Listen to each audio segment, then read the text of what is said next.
Good afternoon, everybody. Welcome to the House Environment and Transportation Committee. We have a full day of briefings. Our first one is at 11, starting now. And I misspoke on the House floor. I apologize. The second one is at 1:30. So the idea is we will have this briefing for 2 hours. Keep that in mind when you're asking questions. You will have a half hour to clean out your inboxes, get something to eat, meet with people, whatever you have to do. And then we'll be back at 1:30 for the second briefing. So I apologize for messing that up on the House floor. And so again, just keep in mind, we're trying to do this important briefing in 2 hours. And then just in case you didn't hear yet, although I tried to reach you all by text, we have bill hearings and a possible briefing on Friday. So just want to give you early heads up so you can all plan accordingly for Friday afternoon. And with that, welcome to our briefing on homeowners affordability in general, but specifically focusing on insurance. Obviously, there's a lot going on in the world and in the country that impacts our insurance rates, and this feeds into an issue that this committee has dealt with extensively, which is the housing affordability problems that I know we hear from our constituents about. And I would like to shout out the vice chair, who very early in the interim raised this as an important topic for us. So with that, let's call up the Maryland Insurance Administration with Marie Grant, acting commissioner, and Joy Hatchett, Deputy Commissioner, to present to us. And thank you all for coming over from the Economic Matters Committee to see us on the Environment and Transportation Committee. You'll do it? No, you can do it. Okay, cool. Thank you, Mr. Chairman, Madam Vice Chairman, Chair, committee members. Yep, great, thank you. Just getting the technology set up here. Thanks for your patience. Okay, great. So you have a really full agenda for this briefing, which is wonderful, and you're hearing from a lot of different stakeholders. What we thought we'd do from the Maryland Insurance Administration. So my name is Marie Grant, acting insurance commissioner, subject to Senate confirmation, and I'm joined by our deputy commissioner, Joy Hatchett. Many of you may know Joy. She has extensive experience in consumer education and outreach, as well as property and casualty insurance, so she's available for any questions as we go through this presentation that you may have. So first, I thought I'd give a little bit of an overview about how we regulate home insurance in the state of Maryland. Talk a little bit about what's happening on the national level and some recent federal analyses that have come out. Talk about what we're seeing in our own Maryland data in the homeowners insurance market, and then what's next. I think the things that we are working on for the future to help inform policies that we look forward to working with all of you on. So with that, I'll get into our presentation. So what is the Maryland Insurance Administration? It's a self-funded agency. We are a small but mighty agency, less than 300 people that regulate over $46 billion of insurance business in the state of Maryland. So we license insurers and insurance brokers. We examine the business practices of licensees to ensure compliance. We monitor the solvency of our insurers, which is actually really important to this discussion. We want to make sure insurers have enough money to pay the bills that they have promised to consumers. Insurance is a promise, it's a contract of a risk, and so we do want to make sure that they have the money to pay out. We review and approve insurance policy forms. We review insurance rates in the homeowner space to ensure that those rates are not inadequate, that they're not excessive, and that they're not unfairly discriminatory. So we are a file and use state for homeowners insurance rates generally, and those are the three categories that we are looking at when we review these rates that are filed with us. And then finally, and very importantly, we investigate consumer and provider complaints and allegations of fraud that come to the attention of us. Okay. So digging down a little more into homeowners insurance specifically. The types of homeowners insurance that we tend to regulate are renters policies, condominium policies, mobile and manufactured home policies, which we'll talk about a little more in depth later on, and dwelling fire policies. We do have an insurer of last resort in Maryland. It is a private entity. It's called the JIA, or the Joint Insurance Association. There's a little typo here, sorry about that. And they're established under Title 25, Subtitle 4 of the insurance article. And they have a pretty small market share in terms of our homeowners market, which, as we'll talk about, is overall pretty healthy. That's an indication that overall our private market is largely, not always as we'll get into, but largely serving Maryland consumers.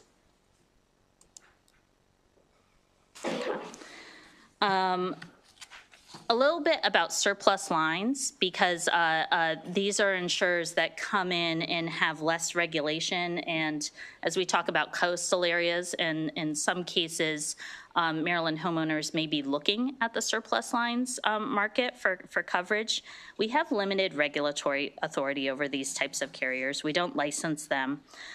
They do have to hold a valid certificate of authority. They are,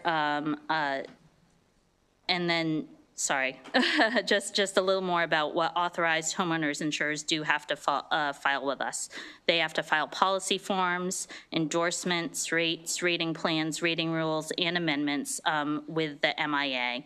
The policy forms require our approval before they can be used, and then the rating plans go to us for review.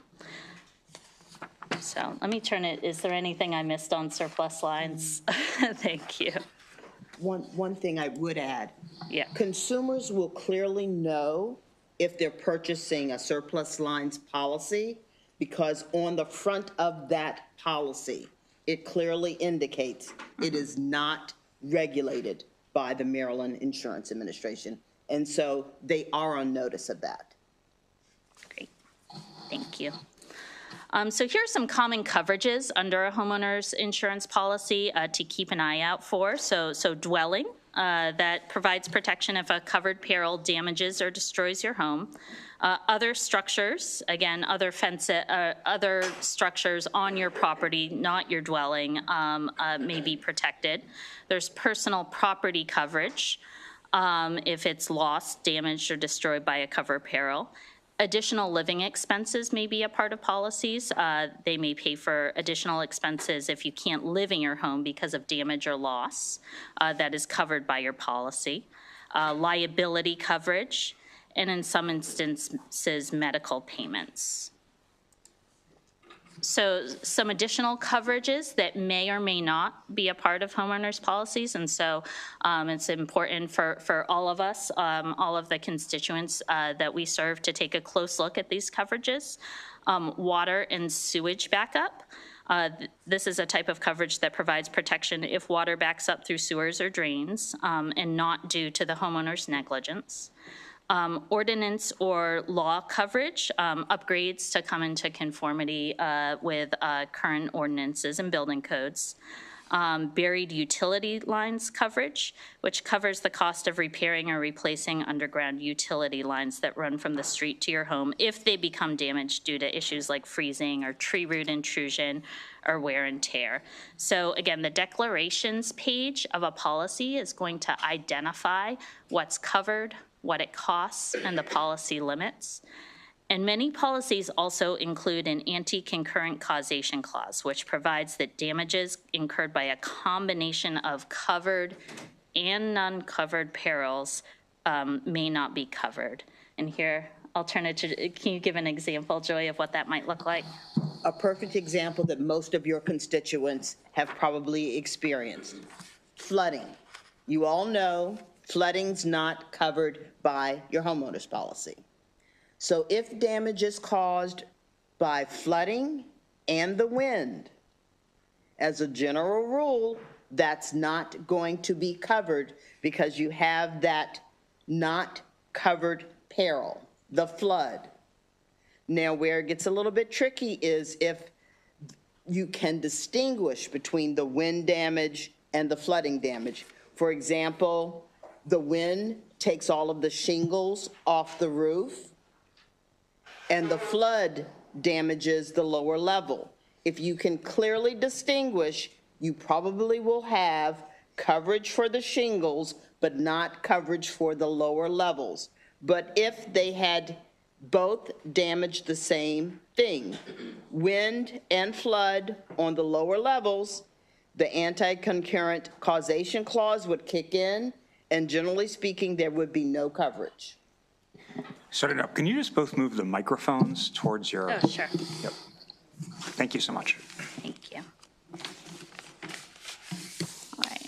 I'm going to talk now about a couple of relatively recent national analyses looking at the impacts of climate change and insurance generally. So first of all, there's a really comprehensive American Academy of Actuaries report. This is from June of 2023, and these are the folks that are doing all the analysis for insurance companies, for us. We have actuaries on staff who look at rates and the assumptions that they are building in to project future rates. And so this report took a look at not only the impact of climate change on property and casualty and homeowners, but also other types of insurance that actuaries should be keeping in mind as we look at what's happening with climate change. And this is just a quote from the executive summary, but just to highlight even within that quote, awareness that climate change and climate risks will impact actuarial work across practice areas is important because these physical risks and the potential subsequent impacts of the transition risks will result in historical data having decreasing credibility to inform actuarial assumptions in the short, medium, and long term. And what that essentially says is our historical trends of what we're seeing with weather are just changing so quickly, regardless of what we might think about the reasons for all that, right? Just the data that we're seeing over the past several decades shows that there's a tremendous increase in weather-related events and financial loss, as well as loss of life. And I'm going to share the next, this is a table that is from that report, but is actually based on National Oceanic and Atmospheric Administration data. And this shows $1 billion tropical cyclone disasters. This is adjusted, right? So this is not like, for example, using $1982. This is all adjusted. And this shows you the costs that we've seen decade over decade. Again, this is on a national basis. As well as the number of deaths that we've seen. And you can go to the NOAA website. This has been updated, and obviously the last couple of years, the trends continue the way they have been. Okay. So some of the items highlighted in that American Academy of Actuaries report that we might be thinking about in Maryland and might impact our homeowners insurance market to come. So first of all, increased frequency and increased strength of hurricanes. We've been seeing those nationally. Those could hit Maryland and again cause more damages in dollars and loss that may impact rates here. Sea level rise, we're continuing to see sea level rise and seeing that to some extent on our Chesapeake Bay. And then also winter storms. So the strength and intensity of some of the nor'easters that we are experiencing also can cause damage in an increased way that impacts, it's going to impact the experience of homeowners insurance or insurers, and then also ultimately rates in Maryland going forward. Okay. So the next report I just wanted to share with you on the national level is a relatively recent one within the past month. It was released by the U.S. Senate Budget Committee. In this, it was a staff report talking about the climate-driven insurance crisis. It looked at county-level non-renewal data collected from 23 companies, which covered 249 million insurance policies nationally in a 6-year period. And it focused on non-renewal data. So there's perhaps good and not so good news in here. I think Maryland, as opposed to other states in the country, do not have the same exposure, the same risks of non-renewal that many other states do. That's a key finding for me in looking in the data of this report. But the report did find that there is a correlation between rising non-renewal rates and rising premiums nationally. It found that counties and states that are most exposed to climate-related risks, such as wildfires, like unfortunately we're seeing in California in real time, or hurricanes, like what's happening in Florida and Louisiana in particular. Those are the counties and states with the highest non-renewal rates. We're also seeing relatively high non-renewal rates in states that are experiencing other types of hazards, such as states in southern New England, the Carolinas, New Mexico, and certain counties in the northern Rockies, Oklahoma, and Hawaii. So again, the second bullet is the, I guess, relatively good news. We did have the, we're towards the bottom in terms of non-renewal rates for the data that was looked at here. And we were in the middle of a non-renewal rate increase between 2018 and 2023. So at this point, I'm going to turn back to what's going on in our state. What are we seeing in the data that we collect here in Maryland? This is a busy chart, but I'm going to walk through it because it's important. If you start at the bottom, when insurers file rates with the Maryland Insurance Administration, what they typically do is they say, here's our indicated rate. This is what we're seeing in our book based on the risk that we have. And here's what we propose. And so typically they're indicated as higher than what they're proposing to stay competitive within the marketplace.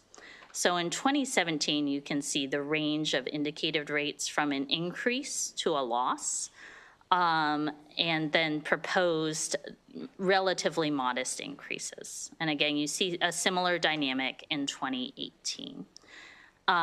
It starts to pick up in 2019, and then you'll see in 22 and 2023, really high both indicated rates and proposed rates. And so those are costs that I think all of our constituents are seeing and feeling in Maryland. Okay. And we do that chart that way because it's confidential data, and so we're trying to show it in an aggregate manner. All right, next I'm going to talk a little bit about what we're seeing in our market conduct annual statement data. This is an annual survey that we put out to insurers. We had 116 homeowners insurance companies report this data to us in 2023. And in general, that data is showing that underwriting guidelines have become more stringent. So we're seeing a decrease in new homeowners policies written.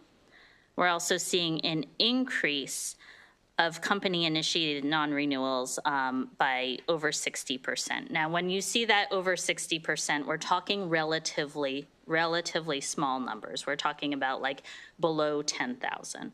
So that doesn't mean that like all Marylanders are experiencing that kind of thing, but it is showing an increase that we really need to keep a close eye on. So we also did our own survey out of the market out of concern of what we were seeing in terms of consumer complaints and some of these numbers. That data came out this fall, and we have a link to a report that we published in November of 2024 that really dives in deeper to some of these numbers. That survey went to the top 30 homeowners insurance insurers in Maryland.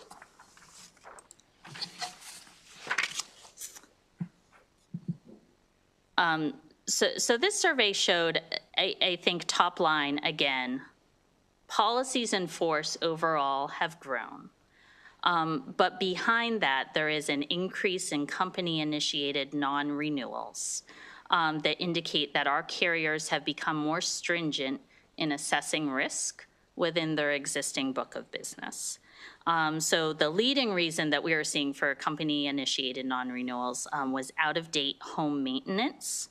And that tells us that carriers are dedicating more resources to inspect homes prior to renewal, to assess whether proper maintenance has been completed and whether the level of risk has increased. Underwriting was also a top reason. Some homes were no longer eligible for coverage due to a change in the carrier's underwriting guidelines. There was an overall decrease in the number of company-initiated cancellations, and that's like a midterm. So non-renewals is your premium comes up for renewal, and the carriers are saying, like, no, we're going to move, you need to move on to a different company. Cancellations is a midterm ceasing of coverage. So there's an overall decrease in the number of those, other than for non-payment, right? That tends to be the leading reason for this kind of action. And the insured selling the home with no replacement coverage required on a new home was the leading reason, which again is not a bad thing, right? That's not an issue in the market. But when we see underwriting and out-of-date maintenance as part of the top reasons, that becomes an issue to keep an eye on. And we did see that despite an overall decrease. We also saw changes in underwriting guidelines for the 29 survey respondents who are writing new business. We're seeing underwriting guidelines that have restrictions in part due to distance from the coast or water exposure. And many of those insured, those home insurers won't insure a home within 500 feet to 5 miles of a coastline. And I think, given our next discussion, I also just want to flag here that properties on the Eastern Shore tend to be most impacted here, and Worcester County is the county most frequently named in underwriting guidelines. Okay. So underwriting guidelines for the 29 survey respondents writing new business, again, we're seeing limits for mobile and manufactured homes. We're seeing restrictions on new business and or renewals for roofs of a certain age, for example, over 25 years old. We're seeing changes in coverage for roofs, and we're seeing restrictions in age due to age of homes, percentage increase in deductibles, and then mandatory wind and or hurricane deductibles designed in a certain way. So that's the overall picture of what we're seeing in Maryland. I'm going to talk a little bit now about, and you'll hear from those directly impacted a bit later, about mobile and manufactured homes in coastal areas. So consumers and elected representatives from Worcester County started reaching out to this fall, sharing concerns about decreasing availability of insurance coverage for mobile and manufactured homes. We solicited written comments from impacted stakeholders, and we held a virtual informational hearing on October 23rd to gather information about the scope of the issue, contributing factors, and potential solutions. And we heard from insurers, consumer advocates, Mayor Meehan, Delegate Hartman, insurance companies, and others. So we published a report summarizing considerations addressed at the hearing and the written comments that we received on January 7th. And just going to go through a summary of our findings. This is an issue that we're committed to continuing to work on. I think we've addressed one small piece of the problem, but more needs to happen. So in short, it's extremely difficult to obtain replacement cost coverage on mobile and manufactured homes in Worcester County, and of note, as well as coastal areas in Virginia and Delaware that are 25 years or older. And this is an issue because most lenders do require replacement cost coverage to secure a mortgage, and prospective buyers can be limited in how to finance a purchase of these type of homes in these type of areas.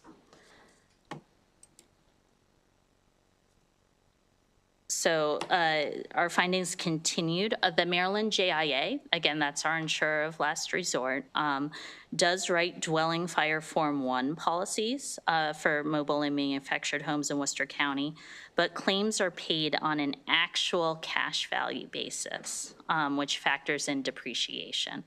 So that may be an issue financially for either homeowners or people who are trying to buy these properties. And these type of homes do tend to depreciate over time. This is again, as we talked about, sort of statewide. There are restrictions on underwriting that go broader than just Worcester County.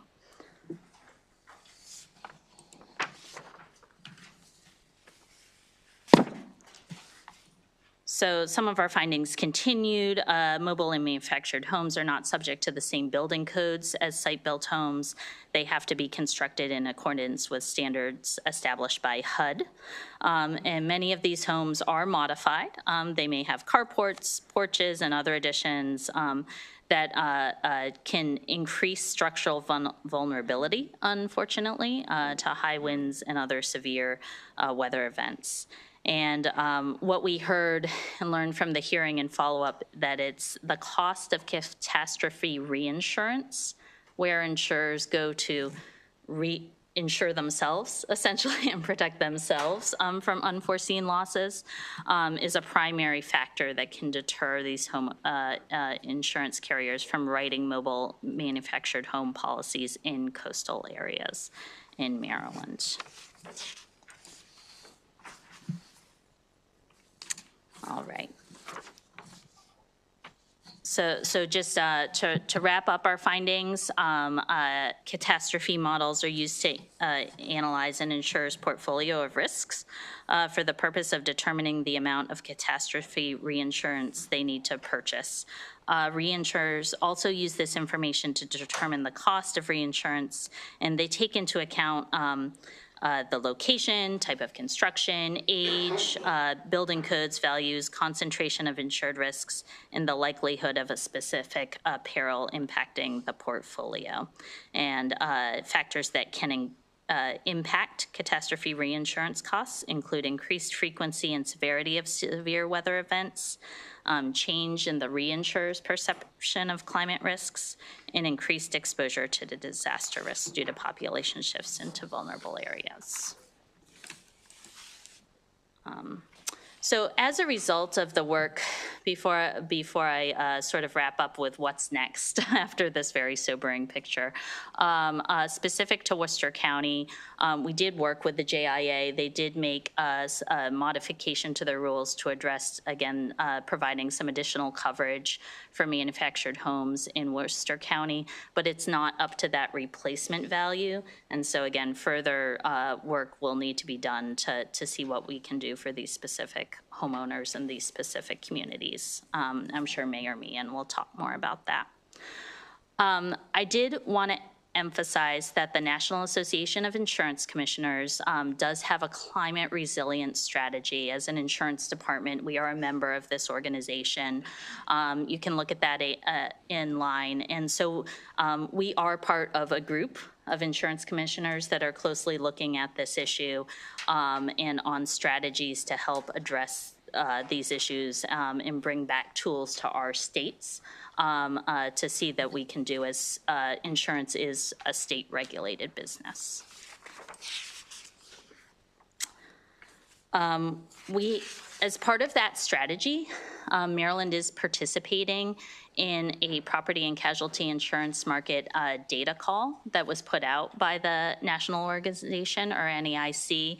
We're refining that data now, but that's going to be really important because it's going to give us zip code level data on some of the issues that I've just gone through and talked about, which will really allow us even better to see what's happening in Maryland and to inform you all about strategies and policies and potential options we can pursue to strengthen our market and help to protect Marylanders and Maryland consumers. So more to come on that. I think we're hoping to get that data set by late March, early April. Okay. The last thing I want to say is that we do have a premium discount program mandated in Maryland under our insurance law right now. Homeowners insurers are required to offer at least one actuarially justified premium discount to policyholders who submit proof that they're doing qualifying improvements on their home. And so that's one item in our current code that can help. Other programs in other states that folks are looking at are more robust resiliency grants and programs to help homeowners address these issues with their home and to help protect them against storms and other climate-related events. So that was a lot. Thank you for your time, and happy to answer any questions. And we also have a number of consumer guides on our website.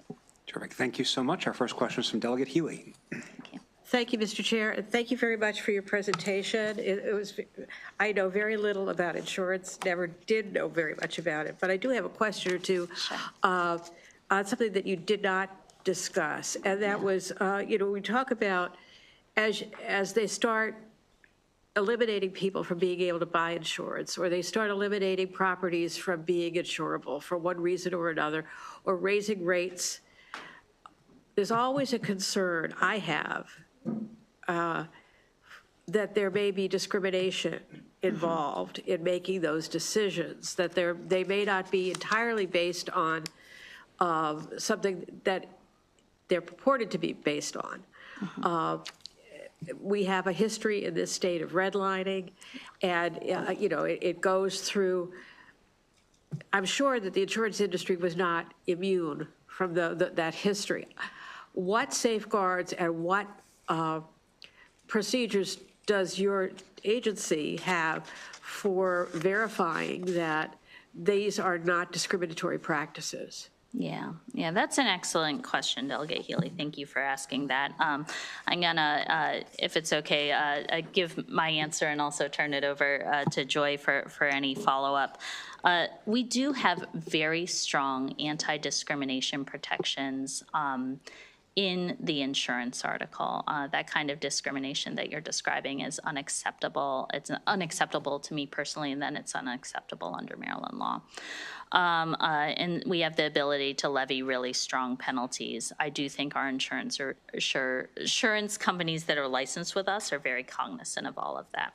But to your point is like, how do we verify that and what we're seeing? I actually think this PCMI data call that we are undergoing right now and this ability to really dig into some zip code level data is going to be very illuminating for us in terms of practices and trends, and will just allow us to take a much more thorough and deeper look at those questions that you're asking.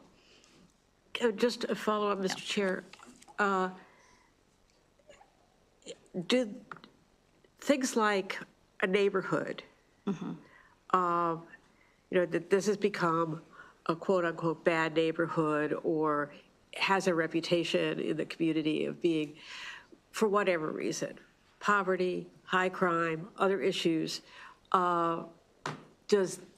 is there tracking done on those kind of things? Not just, whether there's, obviously the wind blows where it will. And so, if the roof gets blown off, that happens all over the place. But insurance is different from neighborhood to neighborhood, maybe. And that's the question I have. Right. So, and here I'm definitely going to turn it over to Joy in a second. But to start, insurers do have to file their rating plans with us, and it has to be on an actuarially accepted risk that is not discriminatory. And so they cannot, like the rates that they give to us have to be based on those rating factors. And so the rating factors that you are describing, I don't think would be acceptable under a plan, but let me turn over to Joy to further clarify. So we have two mechanisms to become aware of if there is, and I'll say the word alleged discrimination. First and foremost, through an individual filing a consumer complaint. So if an individual comes to us and says, for some reason, no one in this neighborhood or I can't get insurance with this particular company, and I believe that they are discriminating, we would conduct an individual investigation to look at the company's underwriting guidelines and to look at other issues to see if that individual had been improperly discriminated against. We also have our market regulation piece, and they go in and every 5 years they do an examination of the marketplace. But even more, if we start seeing in the complaint division a trend, we're getting several complaints, we need to do a target market conduct of this particular company. We will do that as well. So there are two ways.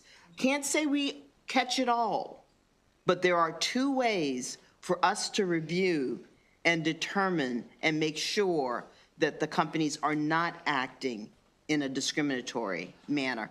And there's one other way. Sometimes the agents come to us and say, X, Y, and Z company is acting in a discriminatory manner. Vice Chair Boyce. Thank you, Mr. Chair, and thank you all for being here, Madam Commissioner and Deputy Commissioner, who I talk to more often than not. Thank you for this presentation, and as someone who experienced a drop of insurance last year, I can tell you it is incredibly scary as someone who values their home, but most importantly, kind of lost about what to do and where to go. So I do want to talk about this from a more holistic standpoint. I understand that you're just regulators, but when we think about the lack of housing, when we think about a housing crisis, when we think about pushing people to the American dream to purchase a home, when we have insurers that are not really going to insure, of course, what is potentially your strategy after you're getting all of this data about how to potentially affect local and state legislation to ensure that we don't have, I think to Chair Healy's point, the discriminatory practices, because I do believe I was discriminated against, and I'll leave that there. But to ensure that, but also to ensure insurance, because if nobody can be insured, and you, I guess if you have financing on your house, you're going to be insured, but how are we ensuring that people can protect the most valuable asset I think anyone can have, and that is a home? And so how are you looking at this data to ensure that? And so when we talk about places like, for instance, Ellicott City, flooding once, flooding twice, there's nothing they can do about that, but they have certainly put in plans to help mitigate for when something will happen again. So I'm just wondering, as an agency, what are you doing to help protect not only homeowners, but to ensure that folks can be insured and have their assets protected? Yeah. Vice Chair Boyce, that's a great question. Stepped into this role October 1. I think this data is going to be, it's the beginning of a conversation with you all. I also, just to back up for a second, I see insurance, to your point, as we regulate in a certain manner. There are insurance laws in the state, but these financial products are part of bigger systems, to your point, right? So the availability of homeowners insurance is vital to our financial systems. It's vital to our financial health across the board for all Marylanders. And so I feel that very strongly, and I think this data and what we see in this data will help us help drive how we work with other agencies who we work with regularly to figure out cross-functional strategies, to your point, because it's not just an insurance issue, it's a housing issue, it's an economics issue. It really is across the board. And so this presentation of this data for you and the data to come in March, I view it as the beginning of a conversation to help us find policy solutions together. And do you think those policy solutions will go into how we build homes, potentially, and potentially where we build homes? So building codes and then essentially zoning at some point, I'm sure. I think potentially that may be part of the issues that we'll need to think through for the future. And I'm going to say this out loud, and Ms. Hatchett knows this is something I've been pushing for a long time. At some point, we have to talk about mandatory home insurance. So, and I'll leave that there after the financing is paid. Thank you. Delegate Stewart. Thank you, Mr. Chair. Thank you all for coming. Just a couple quick questions. Does the MIA have the ability to levy fines against insurance companies for discrimination? Absolutely. How many times have y'all done that in the last 5 years? I would have to get back to you on that just Okay. because I'm pretty new. All right, that would be great. I also noticed that you guys did not submit a climate action plan per the governor's executive order. Is that in the works, or are you guys just not planning to submit one?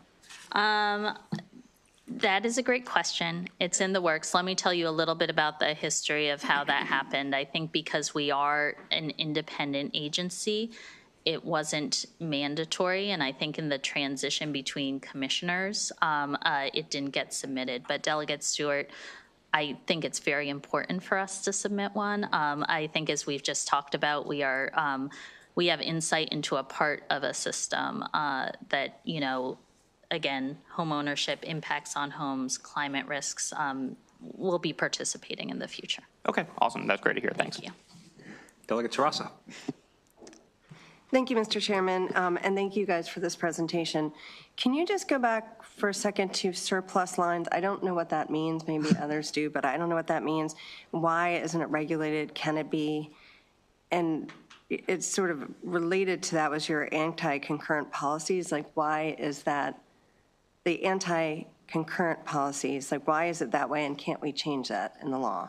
And let me just amend onto that question. Is a surplus and an excess line, are those different products? They are somewhat similar, but not exactly. So I'll start with surplus, talk about concurrent, and then talk about excess, if that's okay. So surplus lines. Your standard insurance is basically risk that all of the insurance companies decide we can take this on. It's your regular homeowner's insurance, it's your regular business insurance, it's the regular stuff. But then there's some risks that insurance companies say, not interested in this. This is more risk than our company has an appetite for. And so we don't want it, but there are other companies that will take it. You probably have heard of Lloyd's of London. A lot of companies that are international, they write risks that the standard market will not write. You'll find that for a lot of things, not just for homeowners, for exotic pets, athletes that insure specific parts of their body, those types of risks, the regular standard market doesn't want, so it's written in the surplus lines market. And by law, because it's not something that basically the insurance companies have gotten into that risk by their own, they've allowed it, but in the surplus lines market. So the only reason they're taking that risk on is because they're not going to have to abide by the same type of regulations. And so if you were to say to an insurance company, you have to insure these exotic animals, then the concern is because of the high cost of that risk, the premiums for all risk would be so high that because it would have to be spread across the lines. So that's why you've got the distinction between the standard market and the surplus lines market.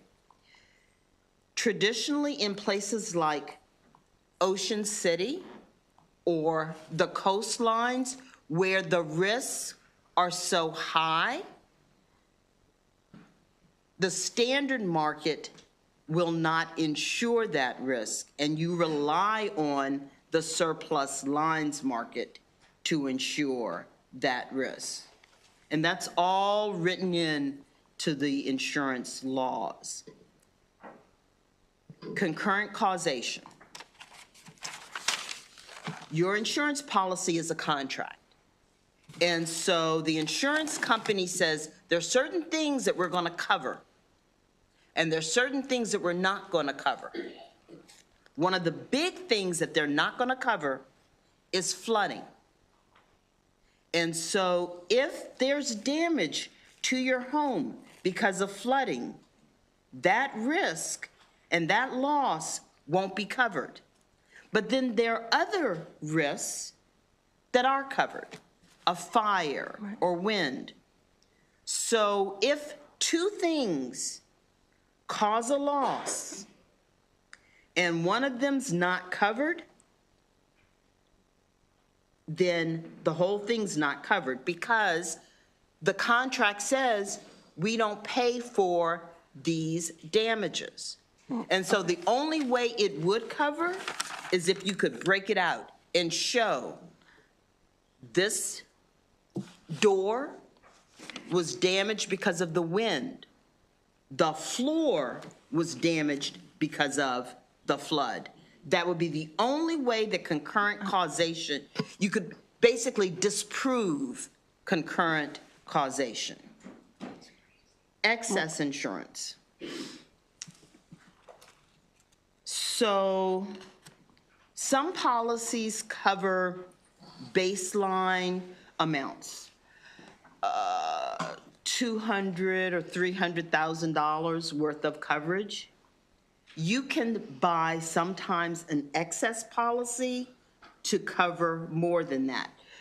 But where we see it more frequently is you can get a policy to cover flooding through the federal government, the NFIP, National Flood Insurance Program. There are some companies in the standard market. The National Flood Insurance Program only insures up to $250,000. There are some of your standard companies that'll say, we're not going to write you the first $250,000, but we will write over that. But that's getting into a whole lot of different qualifications and underwriting, but that's generally where you see the excess insurance. Okay. Mr. Chairman, if I could just follow up, and I really appreciate the very thorough explanation. That's very helpful. But I guess my question isn't why surplus is different than standard. I completely get that. But why is it not regulated? Or maybe you just mean it's not regulated in the same way, but it seems like it's something that we should or could regulate. And then the anti-concurrent policies, I understand that that's in a contract, but can't we change the law so that they can't put that in there? So when it comes to the surplus lines, I think it would, and this, we'd have to talk with RAGs, but I think that would require changes to federal law that but I'm not sure. Okay, I appreciate but I would that. definitely need to talk with, and the commissioner would talk with RAGs to get more into what, if anything, can be done. Because there are a lot of things when it comes to surplus line market that they don't have to file lots of things with us. And I think that would require a lot of changes, but I don't know if the states could do it on their own. As to the anti-concurrent causation, I mean, Can I take this yeah, one? yeah. Thank you, because the answer, Delegate Terrassa, is yes. You could put something in Maryland law that says that's not, you can't have that in your contract. But I think probably why that hasn't been enacted to date is it is a way of, I guess, quantifying risk for insurance companies. And I suspect you'll hear from insurers later, so they can answer this directly. I suspect they would say that might price us up or out of certain types of markets even more. And so I think part of our overall discussion that we look forward to working with you on is exactly how we do that balance of making sure Marylanders are protected versus the rest. Thank you very much. I appreciate it. Delegate Foley. Thank you, Mr. Chair. My question is a long question, but I think it might have a short answer. Last year, we did pass some legislation to incentivize making affordable housing more available to people. And one of those was we changed the law around manufactured homes, allowing for the more manufactured homes to be built and incentivizing that. And you have quite a lot about Worcester County and mobile/manufactured homes. So, and basically say that they're uninsurable if they're, the older ones at least are, it reads to me like they're uninsurable, that it's very difficult to get them insured for reinsurance.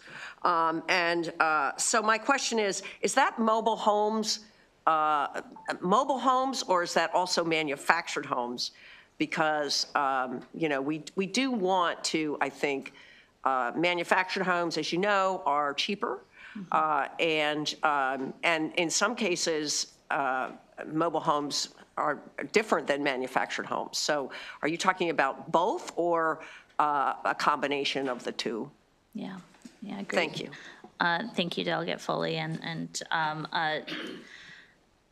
So I think a couple of answers. I do want to be clear that we are seeing the homeowners insurance market hardening statewide, but the specific issue of just complete unavailability of coverage beyond the JIA for homes of a certain age is very specific to Worcester County and Ocean City.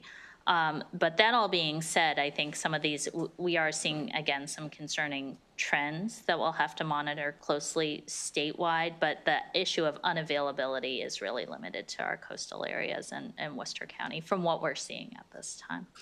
And in answer to your second question, I believe it is both mobile and manufactured homes where we are seeing these types of guidelines coming in. So it's not just, it's broader than mobile, I guess is what I'm saying. It's mobile and manufactured. Mobile and manufactured and beyond coastal areas, or just in coastal areas again? So the unavailability problem that we're seeing is really specific to, in particular, to Worcester County. The tightening of the guidelines by some insurers, again, that doesn't mean you can't get insurance. It just means you may have fewer options or only a couple of options. That is statewide, depending on the company. Okay, thank you. Delegate Lehman. Thank you, Mr. Chair, and thank you to our commissioner. So two very quick, very short questions and one a little bit more substantive, if I may, Mr. Chair. So I heard recently that people who had already paid off their mortgage are not required to have homeowners insurance. Is that true in Maryland? Is that true? It's very true. That is true. Very okay. Interesting. And I was surprised. Many seniors, because they're watching their dollars, they look at their bills and say, this is one I no longer can afford. And also, while you have that mortgage, it's generally automatically, the insurance is an automatic piece. Right. So you don't really acknowledge that. Okay. All right. And Thank so, you. yeah. Thank you. The other question is for a discrimination complaint, do those go to the Attorney General or the Insurance Administration or both? Who actually investigates? So if a homeowner believes that with any type of insurance, that they've been discriminated by the insurance company, that would come to our agency. And then we, through our complaint investigators, we would look at what the company did to make sure that it was in compliance with Maryland law. Now, if there became a case where we would need to consult with and talk to and work with the Attorney General's office, we would do that. Okay, thank you for that. Then the more substantive question that I didn't see your presentation from the beginning, but I was curious about where falling trees fit in terms of, your emphasis on more severe storms and climate change. And in my neighborhood alone, where I've lived for 30 years, at least half a dozen neighbors have had their homes made uninhabitable by falling trees after weeks sometimes of heavy rain, where the soil has, worked at the roots and loosened them up. A neighbor at the end of my street last fall literally had their house cut in half. It was amazing they were not harmed by like an 80-foot tall sycamore that fell on it. So are you seeing at all anything with private insurers trying to deny those claims or to get around them in any way? I would not say that we are seeing, when the tree falls, a denial of a claim when the home is damaged. But also a lot of homeowners don't realize the limits of their policy when that tree falls just in your yard.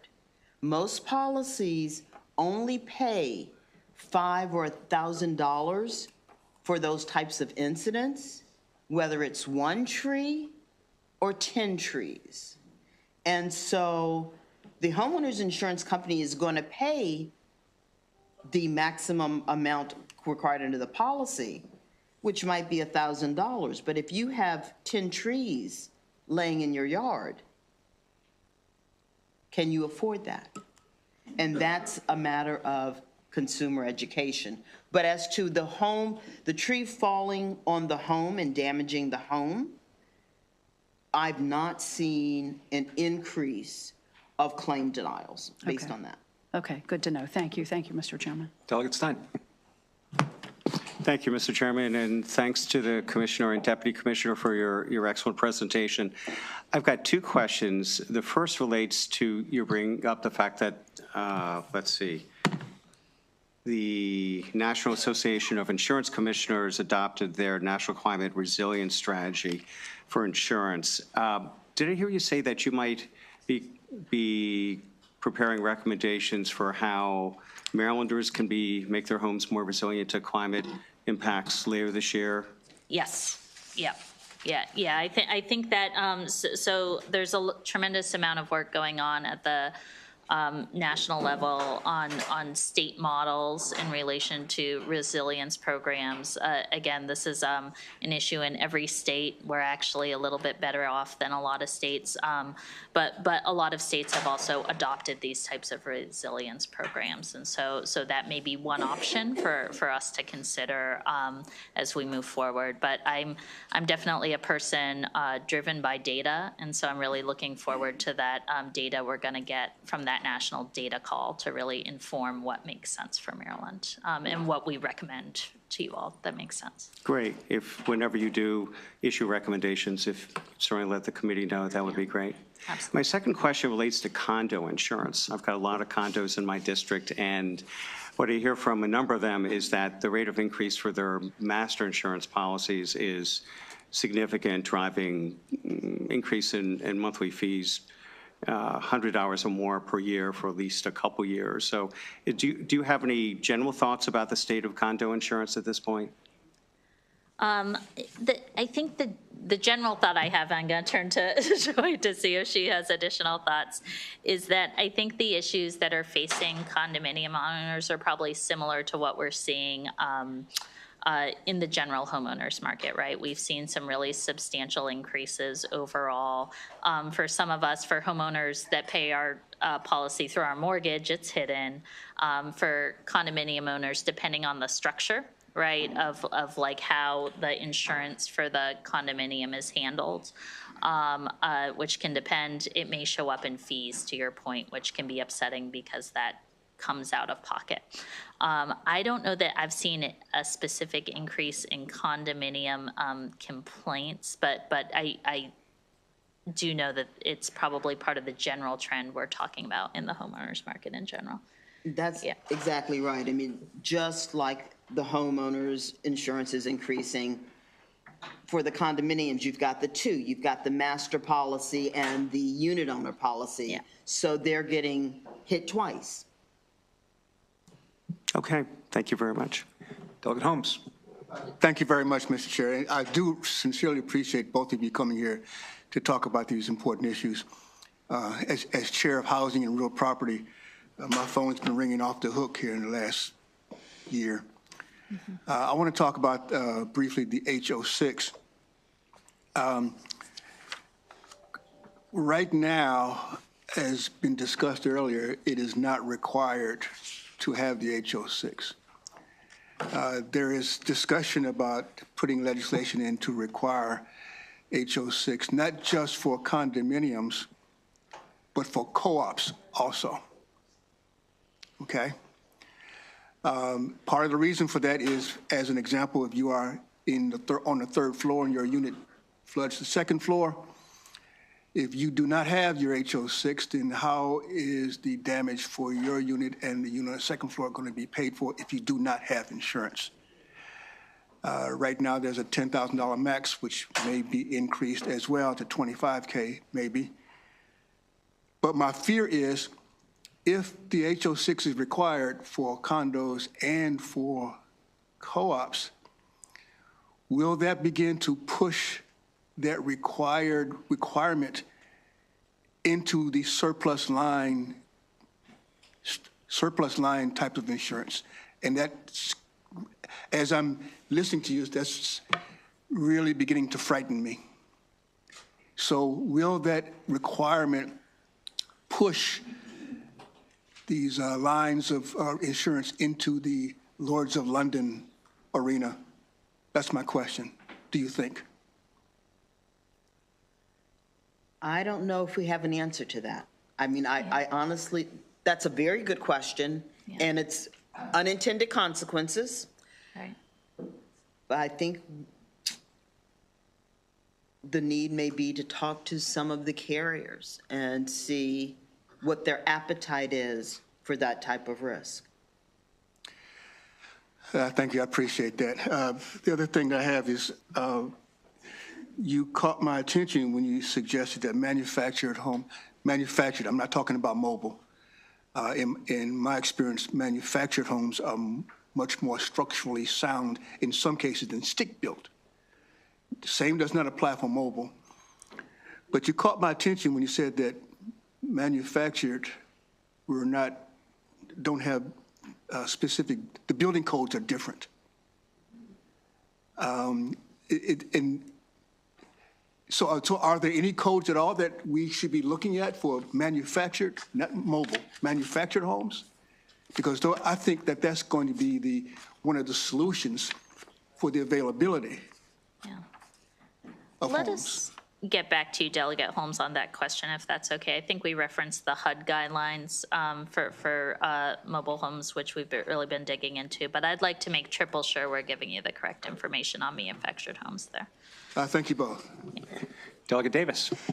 Mr. Chair.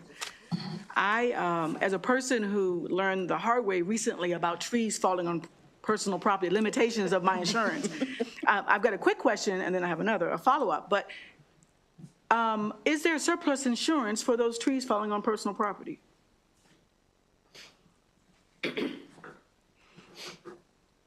We can look into that, but I've never seen a surplus lines company take on that type of risk.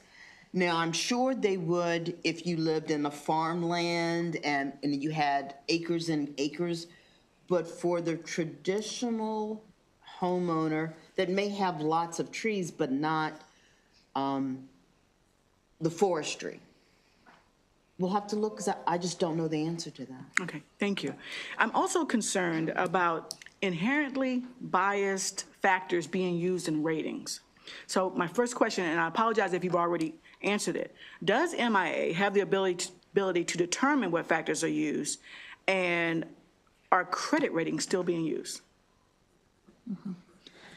So, great question. And let me just preface this by saying I do come from a health background, and so my eyes are opened every day by the types of rating that use in property and casualty. It is a fundamentally different market. The way the law is set up is we are there to, I think I started our presentation, we look at three things: inadequacy, excessive nature, unfairly discriminatory. Those are the three things we look at in rate filings, and to make sure that the filings comply with Maryland law. So, you know, we take that look very seriously, Delegate. Our folks that review those ratings do so pretty diligently. But it is also a file and use state. So in the sense that for homeowners insurance, technically, not all our carriers do this. They typically wait for us to sign off, but they can file their rates with us and then use them on the market, right?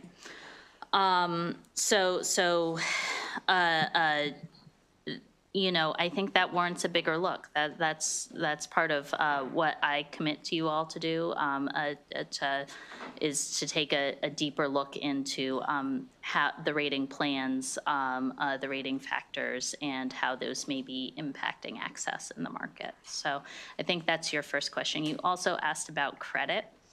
I'm going to turn to Joy about credit in the context of homeowners. I will say we've talked a lot this fall about credit in the context of private passenger auto insurance. We do have some limitations on how credit can be used in Maryland law.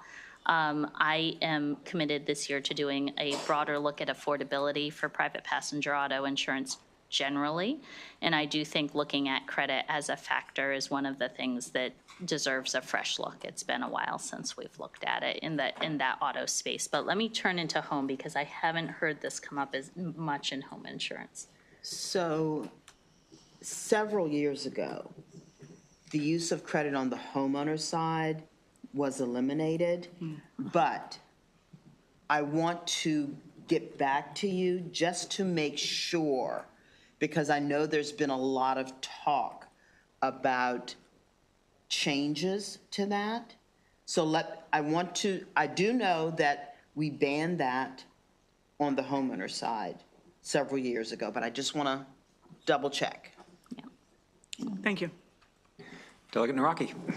Thank you, Mr. Chair. Going to go back to the mobile home issue for a moment here. I have many mobile home communities in my district, some really large ones. My colleagues have brought many good points about the individual mobile home owner, but I have a question more broad about the communities themselves. So are we seeing difficulties for the property owners of these cases, these mobile home parks, of being insured as well? And why I'm concerned about that is often we found that many of these communities may not be in the best prepared to begin with. And if the mobile home community owners are not able to have insurance, then you have another sort of perverse incentive there to not keep the communities up in good maintenance. Obviously, many of these have community buildings, parking lots, other things that are owned by that company. So are we seeing that same issue there where those companies may also have difficulty getting insurance because of it being a mobile home park? I have not heard, but that doesn't mean it's not been an issue. But when you say there's a concern about the upkeep of the area, that's one of the primary underwriting guidelines that an insurance company would look to and rely on, either not to take on a risk or not to renew a risk. So even though I've not seen or heard that, based on the description, I wouldn't be surprised if there wasn't difficulty. Or at a minimum, the rates were relatively significant. Okay. Is that something that you all could maybe dig a little bit deeper into, and we could follow up on that? Because it's definitely something that is top of mind for me. I just don't want to have a sort of another incentive to not kind of do what needs to be done to keep these communities in good upkeep. Yeah. Delegate Terrassa, final nibble at the apple for this panel? Yes, I have another question, but I won't ask it. I just want to point out in terms of the... Okay, so sorry, Delegate Terrassa, if you don't have a question, then we'll move on to the next panel. Do you have a question? Okay, is it true that mobile homes are not treated as real property for insurance purposes? They're treated as they're treated, I'm sorry, they're treated as personal property or chattel the same way a car would be. Let us get back to you So you on can't that, get like, Delegate you can't get Terrassa. sort of a home improvement loan based on them because they're expected to decrease in value. Yeah, they're separate policies typically, but let us get back to you Okay, on that. thank you. With the details, yeah. Great, thank you to this panel. We'll now call up some local partners. Baltimore City, Nicole Hart, Deputy Commissioner of Homeownership and Housing Preservation, and Ocean City Mayor Meehan. And then we also have written testimony. I'll just refer you to the what was emailed around from Commissioner Bertino from the Worcester County Commissioners. So please go ahead when you're ready. Good afternoon, and thank you to the committee for allowing us to give our I would call it our issues that we see in Baltimore City. My name is Nicole Hart. I'm Deputy Commissioner of Home Ownership and Housing Preservation for Baltimore City Department of Housing and Community Development. And in our department, we assist low to moderate income homeowners with repairs to their house. And part of the process for applying for our loans or our grants, we do assessments just to see what issues and concerns persons have. What we find with our older adult legacy homeowners, they often struggle to pay for homeowners insurance. The lack of insurance often causes delayed maintenance and issues when it comes to major damage and repairs that can't be made. So when they come to us, we find that they're often juggling groceries, utilities, medical expenses, or other concerns that the homeowner policy just didn't get paid. We also find that they're also underinsured. And in a lot of circumstances with older adults, what they don't realize is once their mortgage is paid off, then they have to keep paying it themselves and get a policy. Oftentimes, what we also find is that that insurance companies are raising rates by zip code, and we find that our residents feel that they are subject to arbitrary inspections. There are times where people come to us for repairs, and they come with notices from their insurance companies that an inspection was done, and their policy is in danger of being stopped because of a need of a repair. What we also find is that homeowners have expressed to us that there are predatory practices for lower income Black homeowners where there are increased policies or just the way that they're dealt with the insurance company. Increases in homeowner policy costs, it just impacts the ability to afford insurance and protect legacy and wealth creation for these legacy homeowners. So those are my points, and I am open to any questions.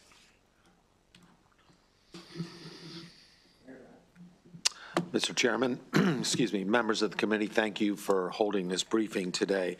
I also want to thank the Maryland Insurance Agency for holding their virtual hearing in October. I thought that was quite beneficial for all of us. We do have an issue. We have a problem, and it's to address the mobile home and manufactured home insurance issue in Ocean City. Insurance companies are no longer writing policies for older mobile homes for the full replacement value, particularly in high hazard areas such as Ocean City. Some companies, as well as the Maryland Joint Insurance Association, will continue to write policies for the actual cash value of these mobile homes, but not the replacement value. And in order to obtain a conventional mortgage, banks require that the home is insured for replacement value, not cash value. And how does this impact us? The cash value of an older mobile home is a fraction of the replacement value. Owners of affected mobile homes may not have the financial resources to rebuild or repair the home if it is damaged or destroyed. Many of our older mobile homes in Montego Bay have additions built on them using conventional stick-built construction. However, the structure in its entirety is still classified as a mobile home. The market value of a mobile home in Ocean City is generally dictated by the value of the land, not the structure. Therefore, most of these mortgages are really secured by the land, not the mobile home. However, the banks still require replacement value insurance on the structure, and therefore, buyers are unable to secure a conventional mortgage to purchase these older mobile home properties. In Ocean City, we have 1,277 mobile and manufactured homes. 1,500 of those are located in Montego Bay, which is the largest residential area for year-round residents in Ocean City. So this has a tremendous impact on year-round residents. It's an important issue for us. I think it's an important issue for all of us in other areas, as has been stated. But it particularly affects some of those that have lived there for a long period of time, that can afford to live in those residential areas and become year-round contributing members to our community. So this is definitely an issue that we feel needs to be addressed. And we look forward to adding whatever we can to the discussion in order to help make that happen. And I'd answer any questions. I think if you see the picture up there that was just put up there, that is a manufactured home that was able to get insured. If you put up the second picture,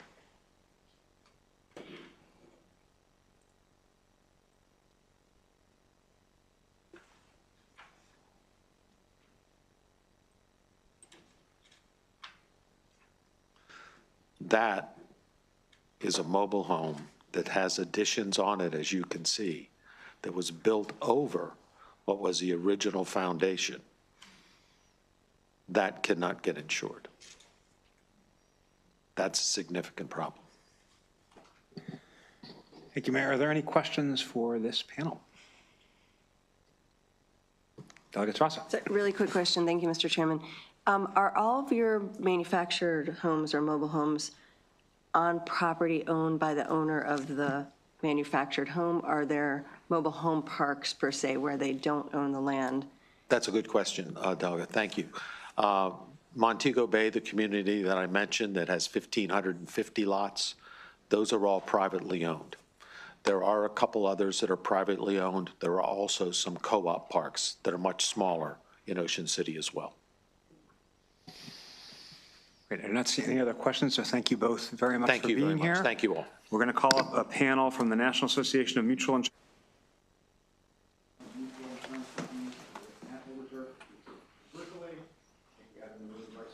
And Christopher Roberts, I'll call them up. And Mr. Overturf, please go ahead when you're ready. Thank you, Chair Corman. Can you hear me okay? We can hear you. Great. Chair Corman, members of the committee, thank you for the opportunity to participate on the panel today. And I appreciate the additional flexibility to do so virtually. My name is Matt Overturf. I'm the Assistant Vice President of State Affairs on behalf of the National Association of Mutual Insurance Companies. For a brief introduction, NAMIC is the largest property casualty insurance trade association in the country with over 1,300 member companies. We support regional and local mutual insurance companies as well as some of the country's largest national insurers. NAMIC companies write $383 billion in annual premiums nationally, and our members account for 61% of homeowners, 48% of automobile, and 25% of the business insurance markets. Since its inception, the property casualty insurance industry in the United States has concentrated on helping policyholders find ways to identify, minimize, and mitigate risks.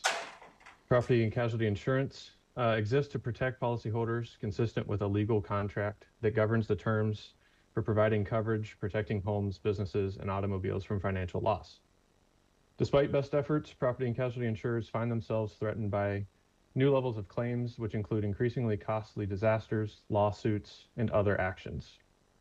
Today, these realities have driven combined ratios to over 100 for many companies, meaning that between claims and expenses, they are paying out more than they are taking in premium. For year-end 2023, the combined ratio for homeowners insurance for all carriers in the United States was 110.9, which means for every dollar of premium, $1.10 or nearly $1.11 was paid out. To speak to the availability and affordability concerns that have been raised in Maryland and across the country, there are 4 consequential developments facing the current market as the industry works to adapt to a new era of risk. The first being extreme weather, and economic and inflationary pressures, legal system abuse, and reinsurance capacity. And I'll just take a quick second to walk through those 4. Beginning with extreme weather, while the weather changes are far from unfamiliar territory for insurers, recent increases in frequency of extreme weather events accompanied by inflationary pressures on materials and labor needed to repair and rebuild pose new levels of difficulty for carriers providing coverage. More hurricanes, severe convective storms, and wildfires significantly complicate carriers' efforts to help policyholders rebuild after an event. For perspective, according to NOAA's National Center of Environmental Information, in 2024, there were $27 billion disasters across the United States. While insurers cannot stop extreme weather, the focus in this area is to better understand, support, and fund mitigation and resilience efforts. It is essential to see meaningful risk reduction at scale when it comes to learning to live with extreme weather. This requires strengthening the built environment through the adoption and enforcement of the most modern statewide building codes.